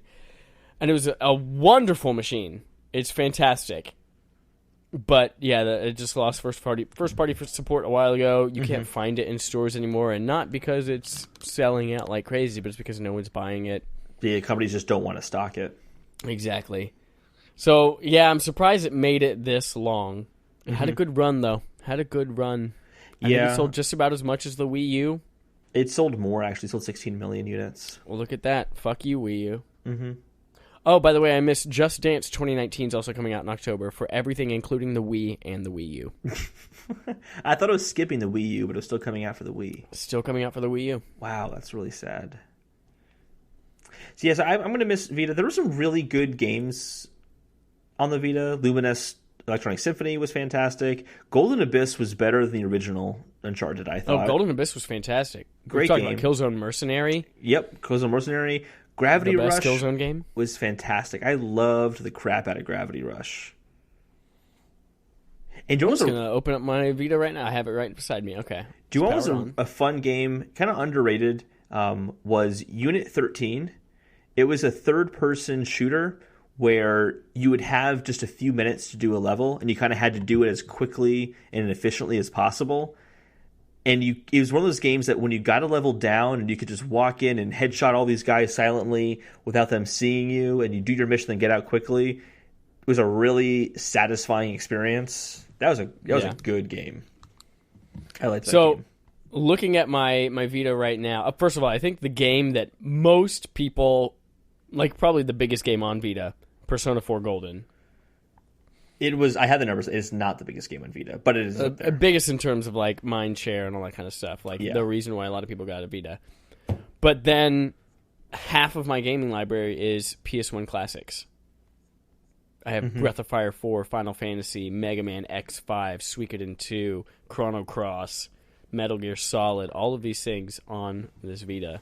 In addition to things like PlayStation All-Stars Battle Royale, Uncharted Golden Abyss, Borderlands 2. Oh, that's right. Borderlands 2 came out there. But didn't that run terribly? No, it actually ran really well. They had to make some sacrifices to like enemy count in order to make it run. I don't know why. I remember it totally ran terribly. There were a lot of first-person shooters that came out in the Vita that should not have come out in the Vita. Like Call of Duty Black Ops Declassified was awful. Well, that was just a bad game. Resistance Burning Skies was terrible. there were some bad But then you get like games on that as well. What the Switch is now is what Vita used to be, and that was the Indie Machine. Yep. You got Spelunky, Axiom Verge, Retro City Rampage, Thomas Was Alone. God, you had Resogun on here. I forgot about Resogun. Well, Resogun was also on PS4, and that was one thing that the Vita was really good at, was connecting to your home console. You could play, I think, didn't you play Bloodborne on your Vita when we were playing together at some point? Yeah, we played Bloodborne together. I played the majority of Batman Arkham Knight from remote play on my Vita at work. It worked really well. Yeah. And in fact, this, not exactly the Vita, but the Vita TV, which is the same same console. I played Spider-Man PS4. My first experience with Spider-Man was remote play on a PlayStation Vita TV. Quick question about that. Since you played it on both PS4 and PS TV, what is the quality of graphics difference like on a PS TV? Well, it was 720p while it was streaming. Okay. And it seemed to keep that resolution pretty consistent? Yeah, I didn't notice any kind of artifacting or glitching or anything like that. That's impressive. But obviously the biggest difference is seeing it in HDR, especially because most of that game is in golden. It's like takes place in golden hour, and seeing the goddamn gorgeous colors and shadows and things like that on my OLED TV, there's no replacing it. Mm-hmm. But anyway, back to Vita. What a marvelous piece of hardware! Absolutely, an OLED screen. It had an OLED screen on it in 2012. In 2012, dual analog sticks. Yes, they were small, but they worked pretty well. Yeah. The back touchpad was weird, but some games took made surprisingly good use of that. Right, we've talked about Tearaway quite often on this as well. Tearaway, Electronic Symphony, Luminous Electronic Symphony, you would use it to tap to the beat of the song, and that was really, really effective for engrossing you in that song. Like, I actually tap to the back of my Switch when I'm playing Luminous on my Switch, which I've not been playing nearly as much because the library in Electronic Symphony was so much better of songs. It was so much better in Electronic Symphony than it is in Sounds like you need a Luminous. Vita. I know. I still really want to get a Vita. I'm itching for one. Just for Luminous. That's really it. Lumines. Yeah, someone missed the Vita. Do you want to go through the history of handhelds, starting with the Game Boy? Hold on. I think that's a great idea. Let's rank the handheld consoles. We've ranked Nintendo consoles, we've ranked Sony PlayStation consoles, and now I think we're going to rank handhelds. Yes, I have two questions for you before we get started. Okay. And then I have kind of just numbers of like when the system came out, how much it sold, and the top 10 games. We can do top 5 if you want to save time. But I wanted to do a game on game show with you. I was going to do 5 questions, and then just time slipped away from me, and I have 2 questions for you. Great. Very engaging show. So, number 1. Which Nintendo handheld was the first to be sold in America before it was sold in Japan? Oh, so it went on sale first in America before Japan. Yes. Are we talking about generations, or does that also include, like... Yeah, we're talking like the generations. So, like, okay. Yeah, not like you wouldn't include Game Boy Advance SP. Game Boy Advance. I'm going to say Game Boy Advance. It was not Game Boy Advance. Oh, remember when I was like 5 for 5 for the Sony one? Yep, you're not going to be 2 for 2 anymore. Sorry. Damn it. What was it? It was Nintendo DS. Oh. Yeah, I was really surprised about that one. Because even the 3DS still came out in Japan first. Interesting. Okay. Yeah, so it's the only one to come out in America first. Second one is, what was the only Nintendo handheld to have Pokemon as its best-selling game? Ooh, that has to be the DS. Has to be the DS? Yep. 0 for 2. Oh, no! But if you switched your answers, you would have gotten it 2 for 2. It was the Game Boy Advance. Oh, man. Ruby, what was that? That was Ruby and Sapphire? Yeah. And Fire Red and Leaf Green? Yep. Those are literally the top 2 selling games on the Game Boy Advance. But, interestingly enough, the DS, Pokemon doesn't come in number 2. It doesn't come in number 3. It doesn't come even number 4. The first Pokemon game is number 5 on Nintendo's DS's list. Yeah. It's very interesting there. That's so crazy, because the DS was... I don't know how many numbers the GBA sold. Well, we'll go through that right now. But I thought DS was the... Oh, okay. Ooh. Yeah. So, let's start with the Game Boy. So, quick note about Game Boy and Game Boy Color stats. They link them together for total sales of the units, as well as game sales. So, the top 10 lists and the total sales for Game Boy and Game Boy Color are exactly the same. Okay. Some differences. One, Game Boy, the original came out July 31st, 1989. These will all be American release dates. Crazy to think that before the 90s, we had handheld gaming devices. Yeah. It was $90 at the time, which with inflation is $182 nowadays. And came with a game. And it came with a game, which was Tetris. And it sold, so Game Boy Color and Game Boy together both sold 118.89 million units. That includes the Game Boy Light, which is a backlit Game Boy option, and the Game Boy Pocket. So, the best-selling games. Number 1 was Tetris with 35 million copies. Number 2 is Pokemon Blue/Green/Red with 31.38 million copies. Number 3, Pokemon Silver/Gold, which is a Pokemon Color-only game, 23.1 million copies. Super Mario Land, number 4, with 18.14 million copies. Number 5 was Pokemon Yellow with 14.64 million copies. I think it's strange that Red, Blue, and Green are linked together as one, but Yellow is not included in that. That is interesting. And that's a trend. Like, Crystal is separate from Gold and Silver. But if you included Yellow and Pokemon Red, Blue, and Green, it would have well surpassed Tetris for number 1. Number 6 is Super Mario Land 2, 6 golden coins, with 11.18 million copies. Pokemon Crystal, number 7, Game Boy Color only, 6.39 million copies. 8, Dr. Mario, 5.34 million copies. Number 9, Pokemon Pinball, 5.31 million copies. And number 10, I think you called this out earlier, Wario Land, Super Mario Land 3, 5.19 million copies. And that's the same exact thing for the Game Boy Color. Some differences with the Game Boy Color, though. It came out November 18th, 1998, so about 9 years after the Game Boy came out, which is a very long cycle. It cost $70 when it came out. Dang. It's so cheap. It was $107 nowadays with inflation. So crazy. And the PlayStation Vita costs $249. We'll get to that. Actually, that should be another question. Is with inflation, what's the most expensive console? Oh, with inflation, who the fuck knows? Hold on. It's 3DS PSP. Actually. Oh, okay. Yeah, 3DS. That was surprising. Next up was Game Boy Advanced. It came out June 11th, 2001. It cost $100, which is $141 nowadays, and it sold 81.51 million units. Best-selling games. Pokemon Ruby and Sapphire topped the list with 16.22 million copies. Pokemon Fire Red and Leaf Green were at number 2 with 12 million copies. I'm going to do top 5s because these are a lot of games, and we have a lot more than PlayStation did. Pokemon Emerald was number 3 with 7.06 million copies.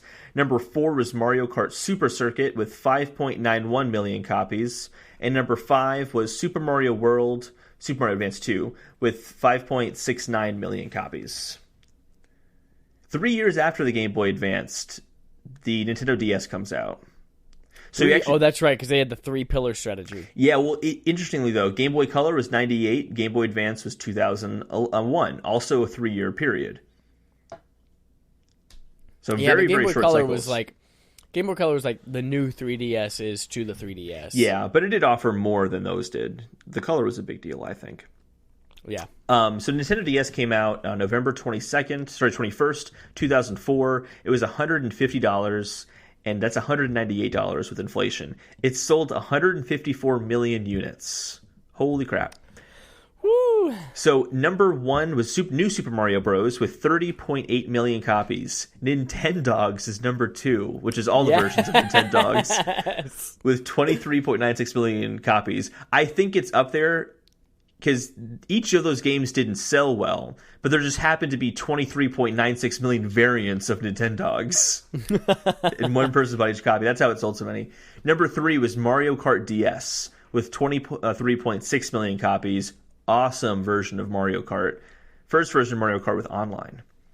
Ooh. Number 4 was Brain Age with 19.01 million copies. And number 5 was Pokemon Diamond and Pearl with 17.67 million copies. I would have figured Black and White would have sold more than Diamond and Pearl. I think everyone that I know of prefers Black and White over Diamond and Pearl. Forgot Brain Age. That was like a time when people are like, I'm going to give a shit about my mental health. And everyone's like going in there, I'm going to train my brain so hard. And then they figured out it's useless.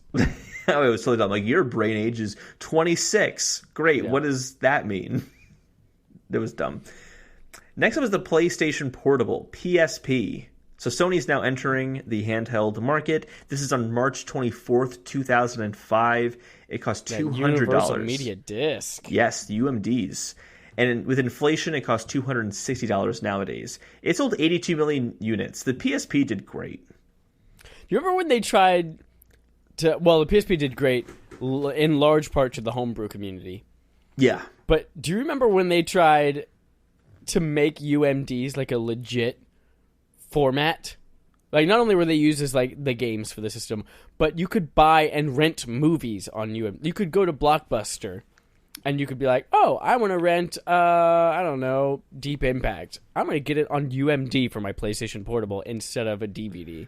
When I got my PlayStation Portable, it came with a copy of School of Rock on UMD. Well, mine came with Lords of Dogtown. I got the better movie. Yes. So, the top 5 best-selling PSP games should be no surprise what number 1 is. GTA, Liberty City Stories, with 7.67 million copies. Number 2, Monster Hunter Freedom Unite, back when Sony had Monster Hunter portably. And that sold 5.47 million copies. Number 3 is GTA Vice City Stories with 5 million copies. Number 4, Monster Hunter Freedom 3 with 4.87 million copies. And number 5 was Daxter with 4.16 million copies. I loved Daxter. You know, that was a game that I always looked at when I went into GameStop, but I never got it. It was a good game. Actually, it's probably my favorite PSP game that I played. Actually, I'm going to go through and list the top 10 here for PSP, only because there are a few more games I mentioned that I really loved that I wanted to talk about. Which is one of the other ones is next, and that's number 6, Ratchet and Clank Size Matters, 3 million copies sold. That was my first Ratchet and Clank game that I played. That game was an absolute blast. It was probably the best game that was... The PSP had all these like spin-offs of the PS2 games, where they weren't the full game, but it was close enough, kind of like Daxter. But I feel like Ratchet and Clank Size Matters did the best. We had Chains of Olympus, God of War Chains of Olympus, and Ghost of Sparta. All right, to be fair, that game did it the best. Those were full, But Ratchet and Clank Size Matters is one that I appreciated the most. Number 7, Midnight Club 3. Number 8 was Gran Turismo. Number 9, God of War Chains of Olympus. And number 10 was Crisis Core Final Fantasy VII. Did you play Crisis Core? Yeah, that game was great. It was a really good game. It was an action RPG that played really well. It was pretty long, if I remember. It was like a full 3D Final Fantasy game. It was awesome. God, I remember... Sorry, speaking of Chains of Olympus, I remember when they like announced it was coming and you could get a demo of it. But this was before the days of like the PlayStation Store. Was this where you got a disc? I don't think it was at all. Yeah, and you like went on the website, you registered your email and sent me your address, and they sent you a demo disc in the mail, and it had like the first level on it. God, that was so cool. When my stepdad moved in to the house after he married my mom, he brought his PlayStation, his original PlayStation, and he had a demo disc of like all these different games, like Medieval, Metal Gear Solid demos. It's just like the first level of all these different games. I'm like, that's hysterical. That like there was someone at PlayStation who had to curate these demos and put them on a single disc, and it was just like something they'd have at GameStop, just to hand out when you got a subscription with Game Informer magazine or something. Or you got them, you got them in magazines a lot of the times too. Yeah, that was hysterical. I wish they had more demos. I liked game demos. You don't see them as often anymore, I feel. God, then you got that PSP Go, man. PSP Go was ahead of its time. It was definitely way too ahead of its time. That was digital only. You had 16 gigs of memory in it. That was just not enough. And it was totally enough. I had the PSP and then I had the PSP Go. But it also had like the Sidekick phone. You had the slide up screen with the controls underneath of it, and then you could slide it back down. The screen was smaller though, and that's why I didn't like the Go. Yeah. I also you could have your whole music library, and I did. In college, I think my freshman year of college, I had all of my music on my PSP, and we would drive around, and that's what was playing my music, was my PSP Go. Not an iPod? Nope. You remember like one of three people. I had an iPod Nano at the time.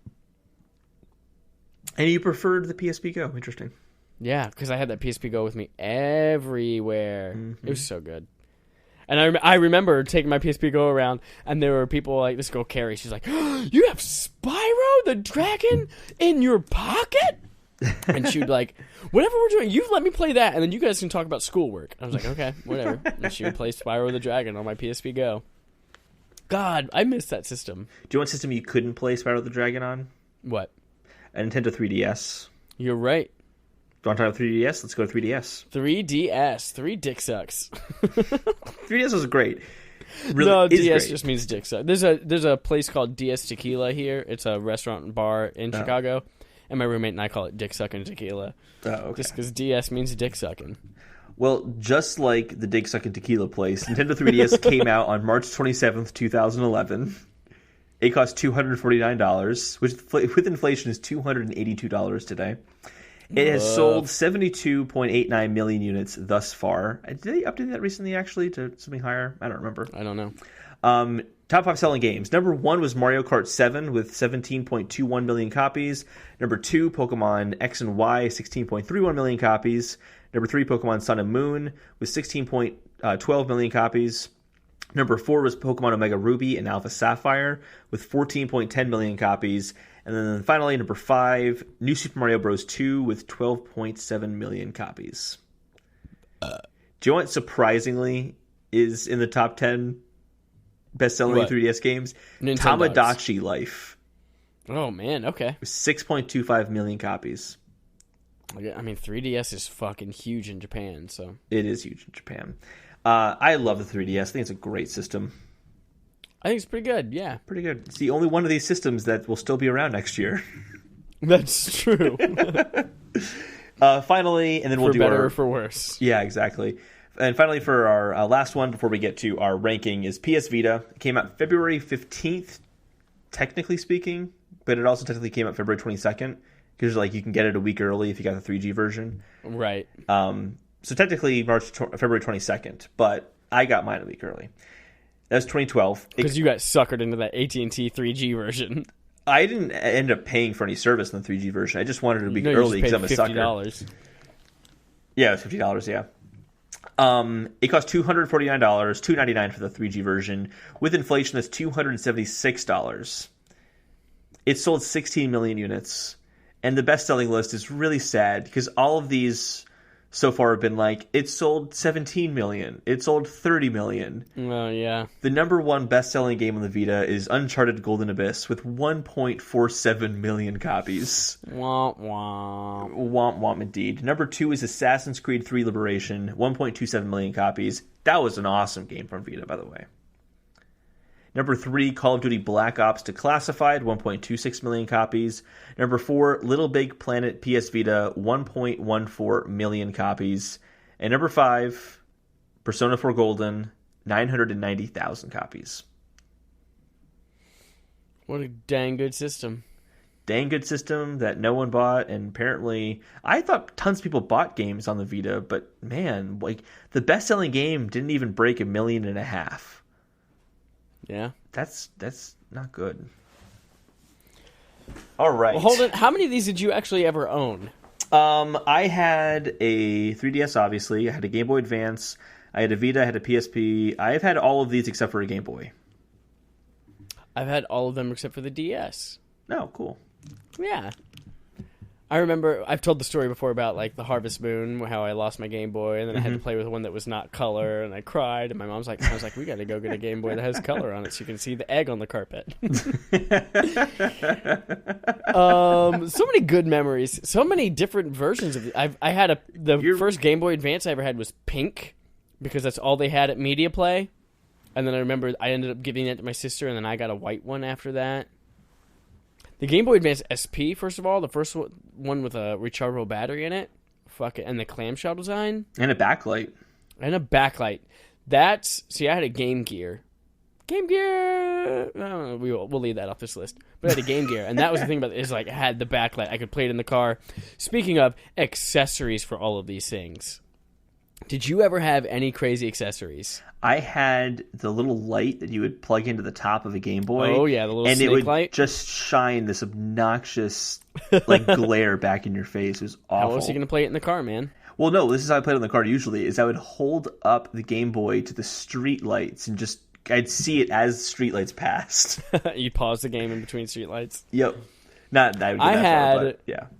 On my original Game Boy, I had a magnifying glass, because they had those little things you clip onto the top, and it had a little magnifier to make the screen bigger. And then I had the light, and then I also had the Gauntlet 2 was a game that I got on it. It was a very rare Game Boy cartridge, but I got it on eBay, and I got it for my Game Boy. And when you played it, the sounds, like there's a person in the game is like, Red Warrior needs food badly. When he talks, if you just listen through the Game Boy speakers, you couldn't understand it at all. It was like... So I got this stereo speaker add-on. So I had a magnifying glass, a flashlight, the stereo speakers on top of the already giant-ass Game Boy. That thing must have weighed 6 pounds. And, of course, always had the back of it lost, so it duct taped the batteries in. Oh, yep. I did the same thing with mine. I think everyone lost the little back battery holder. But man. you had Good to use, memories. for the original Game Boy, you had to use 4 AA batteries to run it. But it would last forever. Yeah, I was looking this up. It lasted 30 hours on 4 AA batteries. Versus my Game Gear that would legitimately, on 6 AA batteries, last about 2 hours. Yeah. That's why the Game Boy killed it, because it was not nearly as powerful as any other handheld. It was really weak in comparison, but it was smaller, it was cheaper, and it was better in battery life by a lot. And the games were great. It was Nintendo games.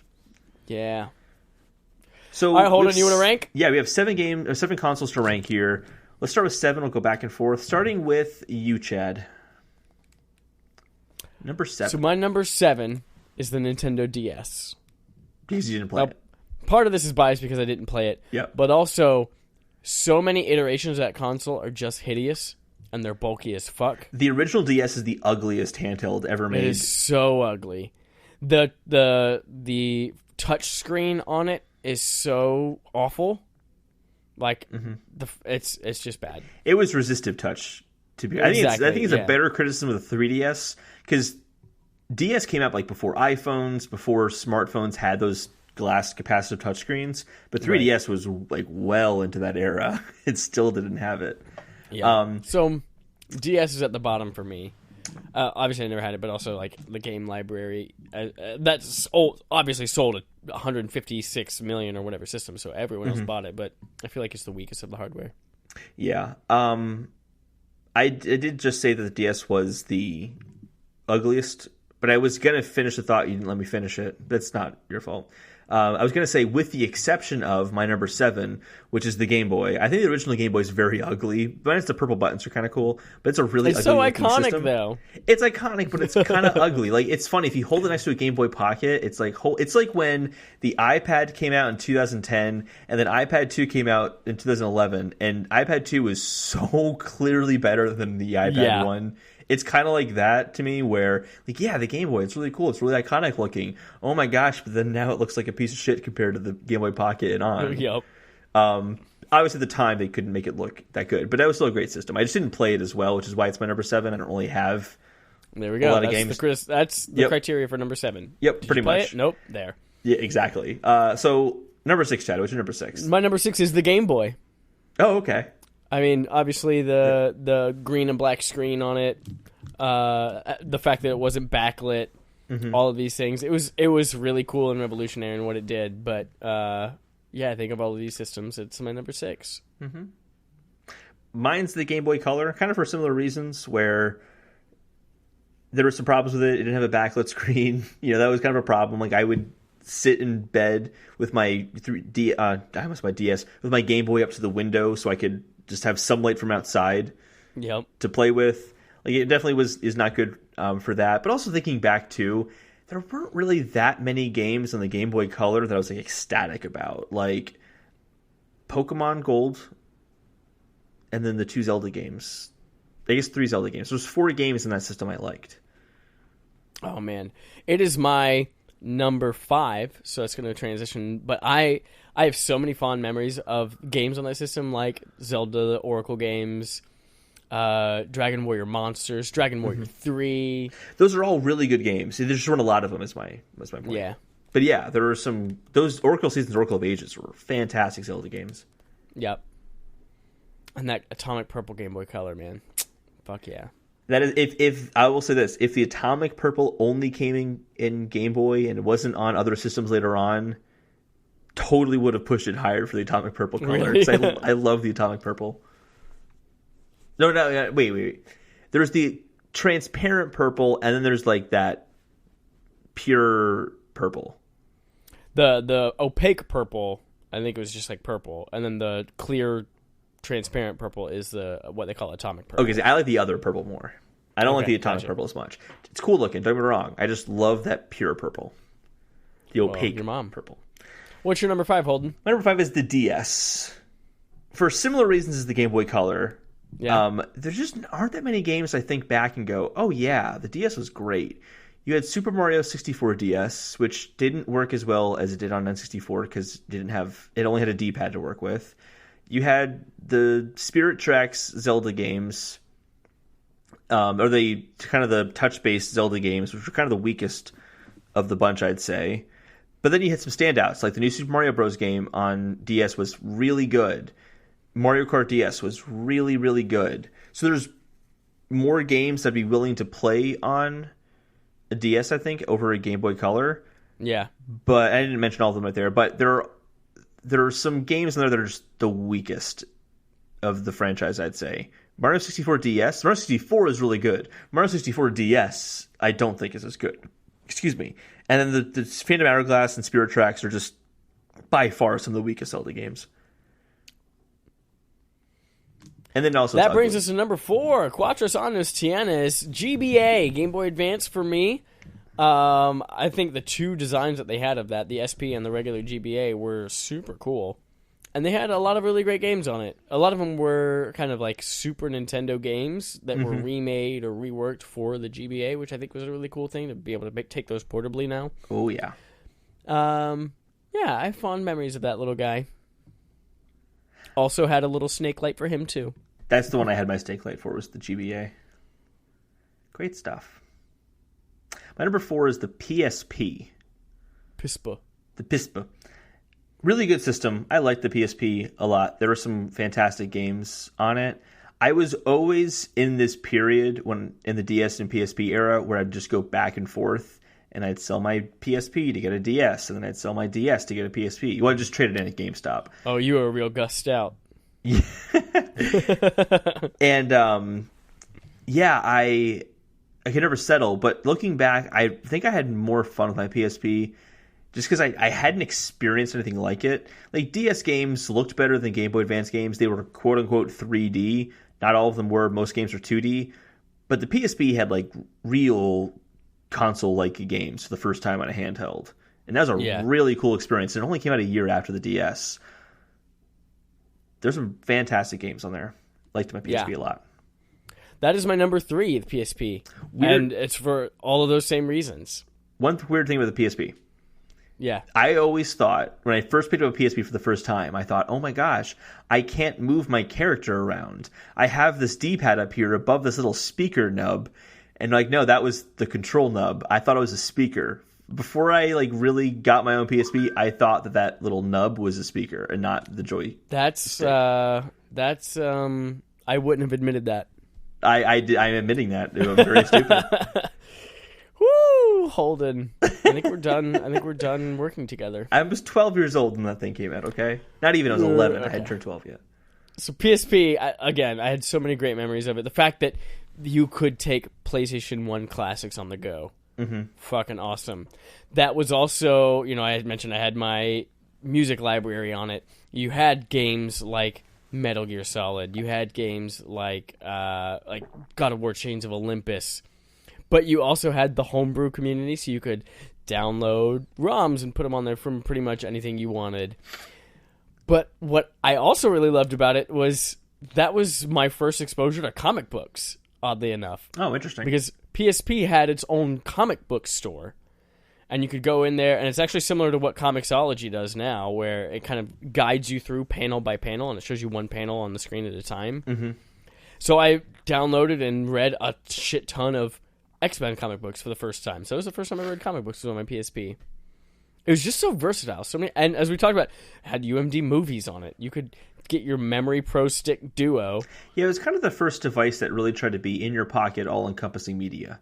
Yeah. And that's why my PSP Go did earn a spot in my pocket. Because you could play movies, you could play music, you could play games, you could do all sorts of shit, read comics. And UMD was a superior platform for media consumption. Absolutely. It was the absolute best. And then the Go came out and said, nope, digital, y'all. Get that Memory Stick Duo. What's your 3? My 3 is Vita. Vita. I just liked the Vita a lot. There were definitely problems with it, but it felt like such a future device when it came out. It had a quad-core processor, which is like crazy for a portable device at the time. It had a gorgeous OLED screen. It had 2 joysticks. It was kind of like it's everything I loved about the PSP, but better in every way. It had better graphics. It had better control input. It had some really unique gameplay experiences that I really wish, or gameplay input mechanics that I wish more developers took advantage of. I really liked the back touchpad. I thought that sounded really gimmicky, and it turned out to be very gimmicky, but there were some developers who were able to use it in a non-gimmicky way that really did add to the experience. And I just wish more developers did that with it, because I really loved how it was Sony trying something really unique in the handheld area, as opposed to only saying they wanted to do console games on the go, even though that was definitely still a part of it. There was something really exciting with the Vita. I don't think it lived up to the excitement in the way that the PSP did, obviously, because the PSP actually sold well and had support throughout its entire life. But man, the Vita was just a really exciting system. There's still some really great games. I think it's probably what I would consider the most underrated system of the ones that I play and enjoyed. Yeah. So I love the Vita. Number 2 on my list is the 3DS, Nintendo 3DS. Oh. This was my first DS system, was the new Nintendo 3DS. Mm-hmm. And I feel like the amount of, like, what you can get from that system, like, the amount of power that it's able to output at such, like, I mean, it's obviously not the most powerful system, but what the developers are able to get from it to get a full version of Super Smash Bros. Running on it on the go was fantastic. Being able to play Ocarina of Time and these things like that on the DS, on the 3DS, is pretty cool. And as a person who generally, like, really, really enjoys 3D, like, I have a 3D I have 2 3D TVs. It worked well. It does, and it works well for a lot of games.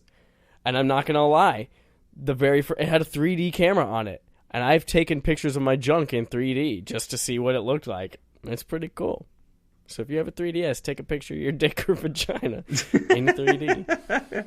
You'll be surprised. You admitted that, Chad? I would. Oh yeah, I admit that. I'm a very curious person. I've taken portrait mode photos of my wiener before, just to be like, I wonder how that works on a dick. Turns out I it was works. just saying that because you told me that earlier. There we go. So yeah, 3DS. The thing that makes it not, well, there are a few things that make. Obviously, the only one I haven't said is PS Vita. There are a few things that make 3DS not quite as high as it could be, and one of them is it's still kind of the build quality a little bit. Like, when I'm playing it, I'm aware it's a toy that I'm taking on the go, which is a plus and a minus. You know, I'm not super, like, stressed out about it. Like, oh my god, this fragile thing in my hands.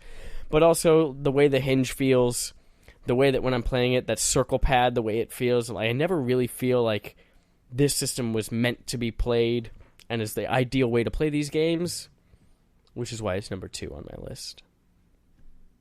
Okay. I can see that. What's your number 2? My number 2 is Game Boy Advanced. GBA. The GBA.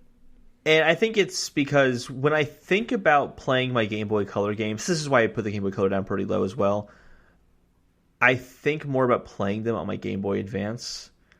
I played Oracle of Seasons and Oracle of Ages. I played both of those games on the GBA. I had them first on my Game Boy Color, but I beat them both on my GBA for the first time. And it was the stupid thing of you could hit the R and L buttons and it would make the screen go wider to fill up the wide screen of the Game Boy Advance. And like I felt like I was getting more of my Game Boy Color game than I was before, which is really stupid because it was just widening the image. And thinking back, it didn't even look that great, but it was kind of cool as a kid to like, oh, I have this game I had before in widescreen now. Yep. I thought that was awesome. And I just remember for the first time seeing the screen in the middle and the controls in the left and right. I'm like, oh, that makes so much more sense than having screen on top and buttons on bottom. Do you have the image? Yeah. Okay. That was a lot of silence you just put there. Oh, okay. I just wasn't sure if you were like not sure what I was saying. No, yeah, I had a GBA. Okay. I had both versions of it. So I just really liked the Game Boy Advance, but also you're seeing a lot of good innovation for the Game Boy line at the time. Not just with the Game Boy Advance, with ESP, with finally seeing backlighting come into the Game Boy after literally like a decade of their competition doing that kind of stuff, and then not doing it yet. You also had the rechargeable batteries with the Game Boy SP as well. That was great. But then, as you were kind of mentioning earlier with the SNES games, like Link to the Past, I played that for the first time on GBA. That was an amazing experience to play in GBA.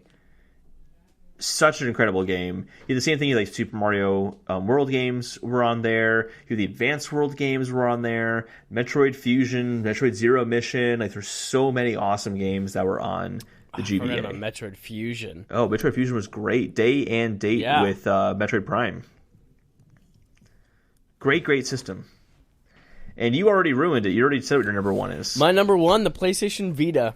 And I think the reason that I came to this is because, one, even when I still hold it in my hands right now, like, it is a premium feeling handheld console. Build quality on it is excellent. It's a well-designed machine. But what I love about it is, one, it is the system that I immediately think of when I'm like, I want to play an indie game, or I want to play a JRPG. I want something on the go with me. Like, the fact that it's compact and portable, like, that's my ideal experience with those games. And I love playing it on there. But the fact that I can play PlayStation 1 games, I can play PlayStation Portable games, I can play PlayStation Vita games, and I still play PlayStation 4 games, all on this one device, just astounds me. It's incredible. I freaking love it. And until maybe like almost a year ago, you could even stream PlayStation 3 games to it with PlayStation Now. Like, that was a pretty incredible piece of technology. And it's still one that every time I hold it, right now compared to the Switch, I'm like, oh man, this is kind of tiny. A little smaller than I remember. But it's still like, I enjoy holding it. I enjoy using it. I feel like the joysticks are super smooth on it. It's great. It's great. Lots of little memories on that thing. And I can play so much. That's my number one. Cool. Well, I'm going to tell you why you're super wrong and why 3DS is actually the number one handheld console. Ooh, go on. Change my mind. No, I'm kidding with you. I'm not going to change your mind. So I think that as a Nintendo fan, the 3DS would, of course, kind of be my favorite just because I'm a Nintendo fan. But it's also I feel like it's like the culmination of everything Nintendo had been working on with handhelds, where it maintained that kind of clamshell design they had of the DS, which I really like the design. I actually still kind of miss that a little bit. You had Virtual Console coming to it, so I could play my Game Boy Color games on there. I could play GBA. I could play Game Boy games on there. I was able to play some GBA games on there because I was in the Ambassador program. I got my 3DS not day one, but very close to day one. So when they dropped the price, it's kind of like the apology to people who paid the full price for it. They gave them 20 games, 10 NES games, and 10 GBA games, and they never released any more GBA games on the 3DS. That's a shame. So I had like Metroid Fusion on there. I had Minish Cap on there. I had Golden Sun on there. Golden Sun. Hell yeah. So that was a cool experience. That's kind of more personal to me and anyone else who was in that program. But like thinking back now, like I have every single 2D Zelda game on that device. Every single one of them. I have Pokemon Yellow version as well as Silver version on there because it's part of the Virtual Console. I kind of feel like, I didn't mention this too much looking in my looking back at the list, but like I know I did mention this. Like I like my Game Boy Advance because I could play my Game Boy Color games on there. I could go back. And 3DS, I can play just about anything on it for the most part. And that's kind of cool. I like that a lot. All right. Then outside of that, the 3D effect is cool. It does enhance certain games. Link Between Worlds is really cool in 3D. Luigi's Mansion is awesome in 3D. It's actually the only reason that I think I might break my rule of not getting new 3DS games anymore is because the 3D was so good in Luigi's Mansion 2 on 3DS. I want to see that again for the original Luigi's Mansion. Do you remember when you also had a rule of not buying any new games until you got through your backlog? I break rules. I live dangerously. I'm a rebel without a cause. So my 3DS is my number one handheld console. All right. That has been our ranking of all handheld consoles ever made, including the most important ones and the non-important ones. And then anything else that you come up with is wrong. Holden, we are gone almost 2 hours right now, and we've got a few things left to get through. So this has been a doozy of an episode. Yeah. And thank you for sticking with us, everyone. A lot longer than I thought it was going to be. Yeah. We've got our end game coming up right now. Woo! Welcome to the end game. We've got a few sections. This is where we connect with our community. Community, speaking of celebrations and things like that. And Game Boy. Pokemon Red and Blue came to America 20 years ago this week. And there's a really interesting article that our friend Daniel Regira, who was on the podcast a few weeks ago from Tequila, he tweeted at us today, an article from Polygon. I think you guys should all go read it. I won't kind of dive too deep into it. But it was about how Red and Blue weren't just amazing games, they were a perfect fit for the Game Boy hardware. It's a really interesting read. Yeah. Go take a look at it. It's kind of him sharing his personal experiences of the game, but also just making the point that, or kind of questioning, would Pokemon has been as successful as it is had it not been for Nintendo's hardware? Absolutely not. Cool stuff. Speaking of tequila, by the way, I was on the Tequila podcast last week. It should be round 2. Actually, he's airing it. He just texted me during the podcast. He's posting it tonight. It'll be up tomorrow morning. So if you want to listen to that, feel free. We talk about Android versus iOS, but we got really drunk by the time we got to that point. So we'll return to that conversation later on to actually complete our thoughts. And then we talked about the new Apple event with the new iPhones, kind of shared thoughts on that. So if you want to hear my thoughts on that stuff and not being video games, or if you just want to hear me get drunk, we went on for 2 hours, and a little bit of the podcast, you have to take a shot every 10 minutes. Jesus Christ, 2 hours? We went 2 hours, yeah. So oh my God. It was intense. I'm glad I was sick for that one. Yeah, you got sick. You didn't make it. You would have been having a lot of, was it pre-workout? That what you had last time? Yeah. So bouncing off the fucking walls. Look out for Tequila. That is like tech and then Keela. So look out for that. TECHQUILA. Boom. Speaking of Pokemon and the 20th anniversary, our poll was related to it. It said, which has been your favorite Pokemon over the 2 decades? You get 4 choices that I chose for you. Pikachu, Arcanine, that new fucking Ditto nut thing, and Agumon. If you haven't been following Pokemon Go... Isn't Agumon a Digimon? Yes, it is. I can't believe I caught that. And it tied with Pikachu. There's a brand new mythical Pokemon that will be in Pokemon Let's Go Eevee and Let's Go Pikachu, as revealed by the Pokemon official Twitter account today. That is just a nut with an eyeball on top of a Ditto. It's Melatonin or something. Yeah, and it has melatonin. Cord it's called melatonin. Yep, you're right. Over half of you, 55%, said that new fucking Ditto thing is your favorite Pokemon of the last 2 decades. Agumon came in second place with Pikachu at 18%, and Arcanine had 9%. Next up is where we play a game called Game on Game Show. Sometimes we have 2 games. Most of the time we just have 1. Here is BuzzFeed Presents Which Bullshit NPC Are You? Based on the novel Push by Sapphire, where we take a Cosmo-style quiz and then arbitrarily assign which personality and which NPC we most align with. Are you ready, Holden, for this week's game? As ready as I will ever be. We've got 4 questions this week. Question number 1. You get a new weapon in a game. What do? Option 1. This is my weapon now. I will use this weapon for the rest of my life until I find a new one. Option 2. Nah, fuck off. Wooden sword for life, yo. Oh, no, I'm going to use that weapon until I get the next weapon. I'm not going to keep my wooden sword. All right. What about your 3-heart challenge fucking naked Zelda runs? Well, in a normal mode, I won't do those kind of things. Okay. Good to know. All right. Each of these answers, by the way, has an arbitrary value that I assigned, and our end results will be based on the addition of those values. Question 2. You kill a big daddy. What do you do with the little sister? Option 1. Suck the life out of that bitch. With great power comes fun ways to kill bitches. 2. Let her live. I like a challenge and also like getting killed a lot. Every single time I've played BioShock, I've always let the little sister live. Pussy. Question 3. Which armor do you wear? Option 1. Plate armor, because you're bad at combat and want to soak up damage. Or leather armor, because you got finesse, but you also chose some pansy profession. Well, you know how I play Dark Souls and Bloodborne, so definitely the strong armor so I can take a hit when I just rush into battle. Yup.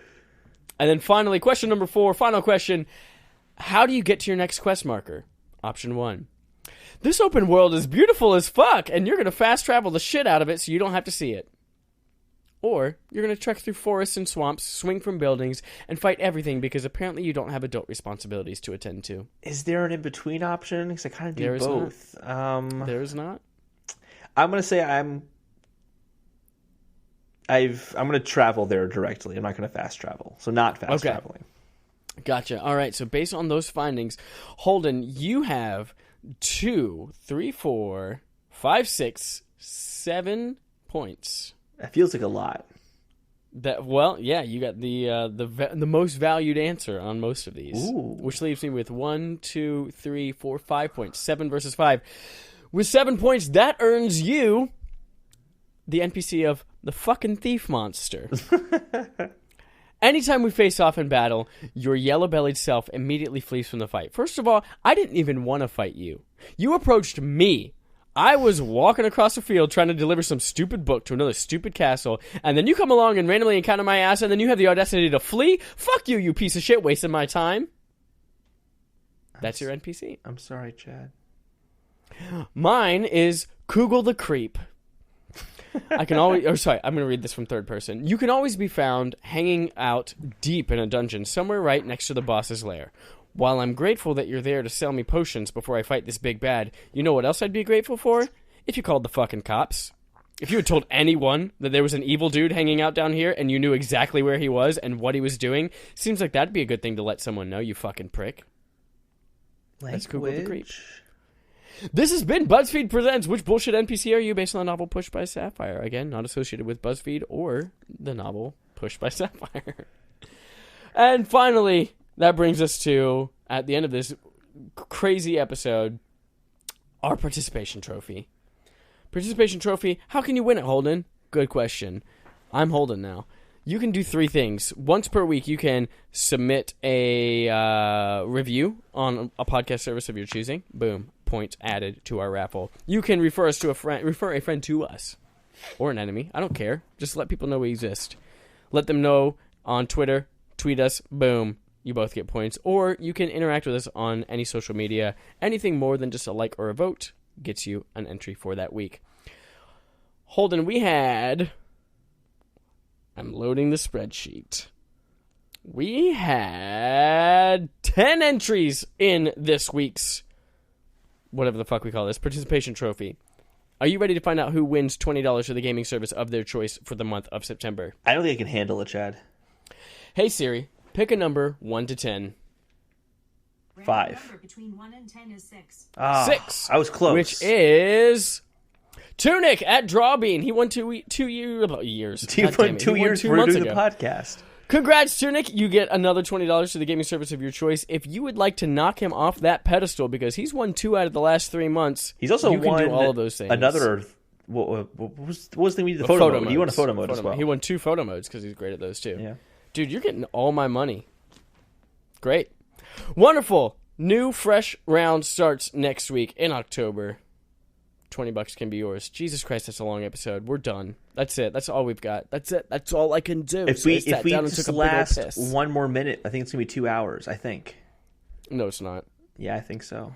It's not, Holden. Jesus Christ. Fine, we almost made it. We'll just end it. 2-hour podcast. We'll just end it. This is over. I give up. Play Donkey Kong Country 2. Y'all, fucking goodbye. Bye.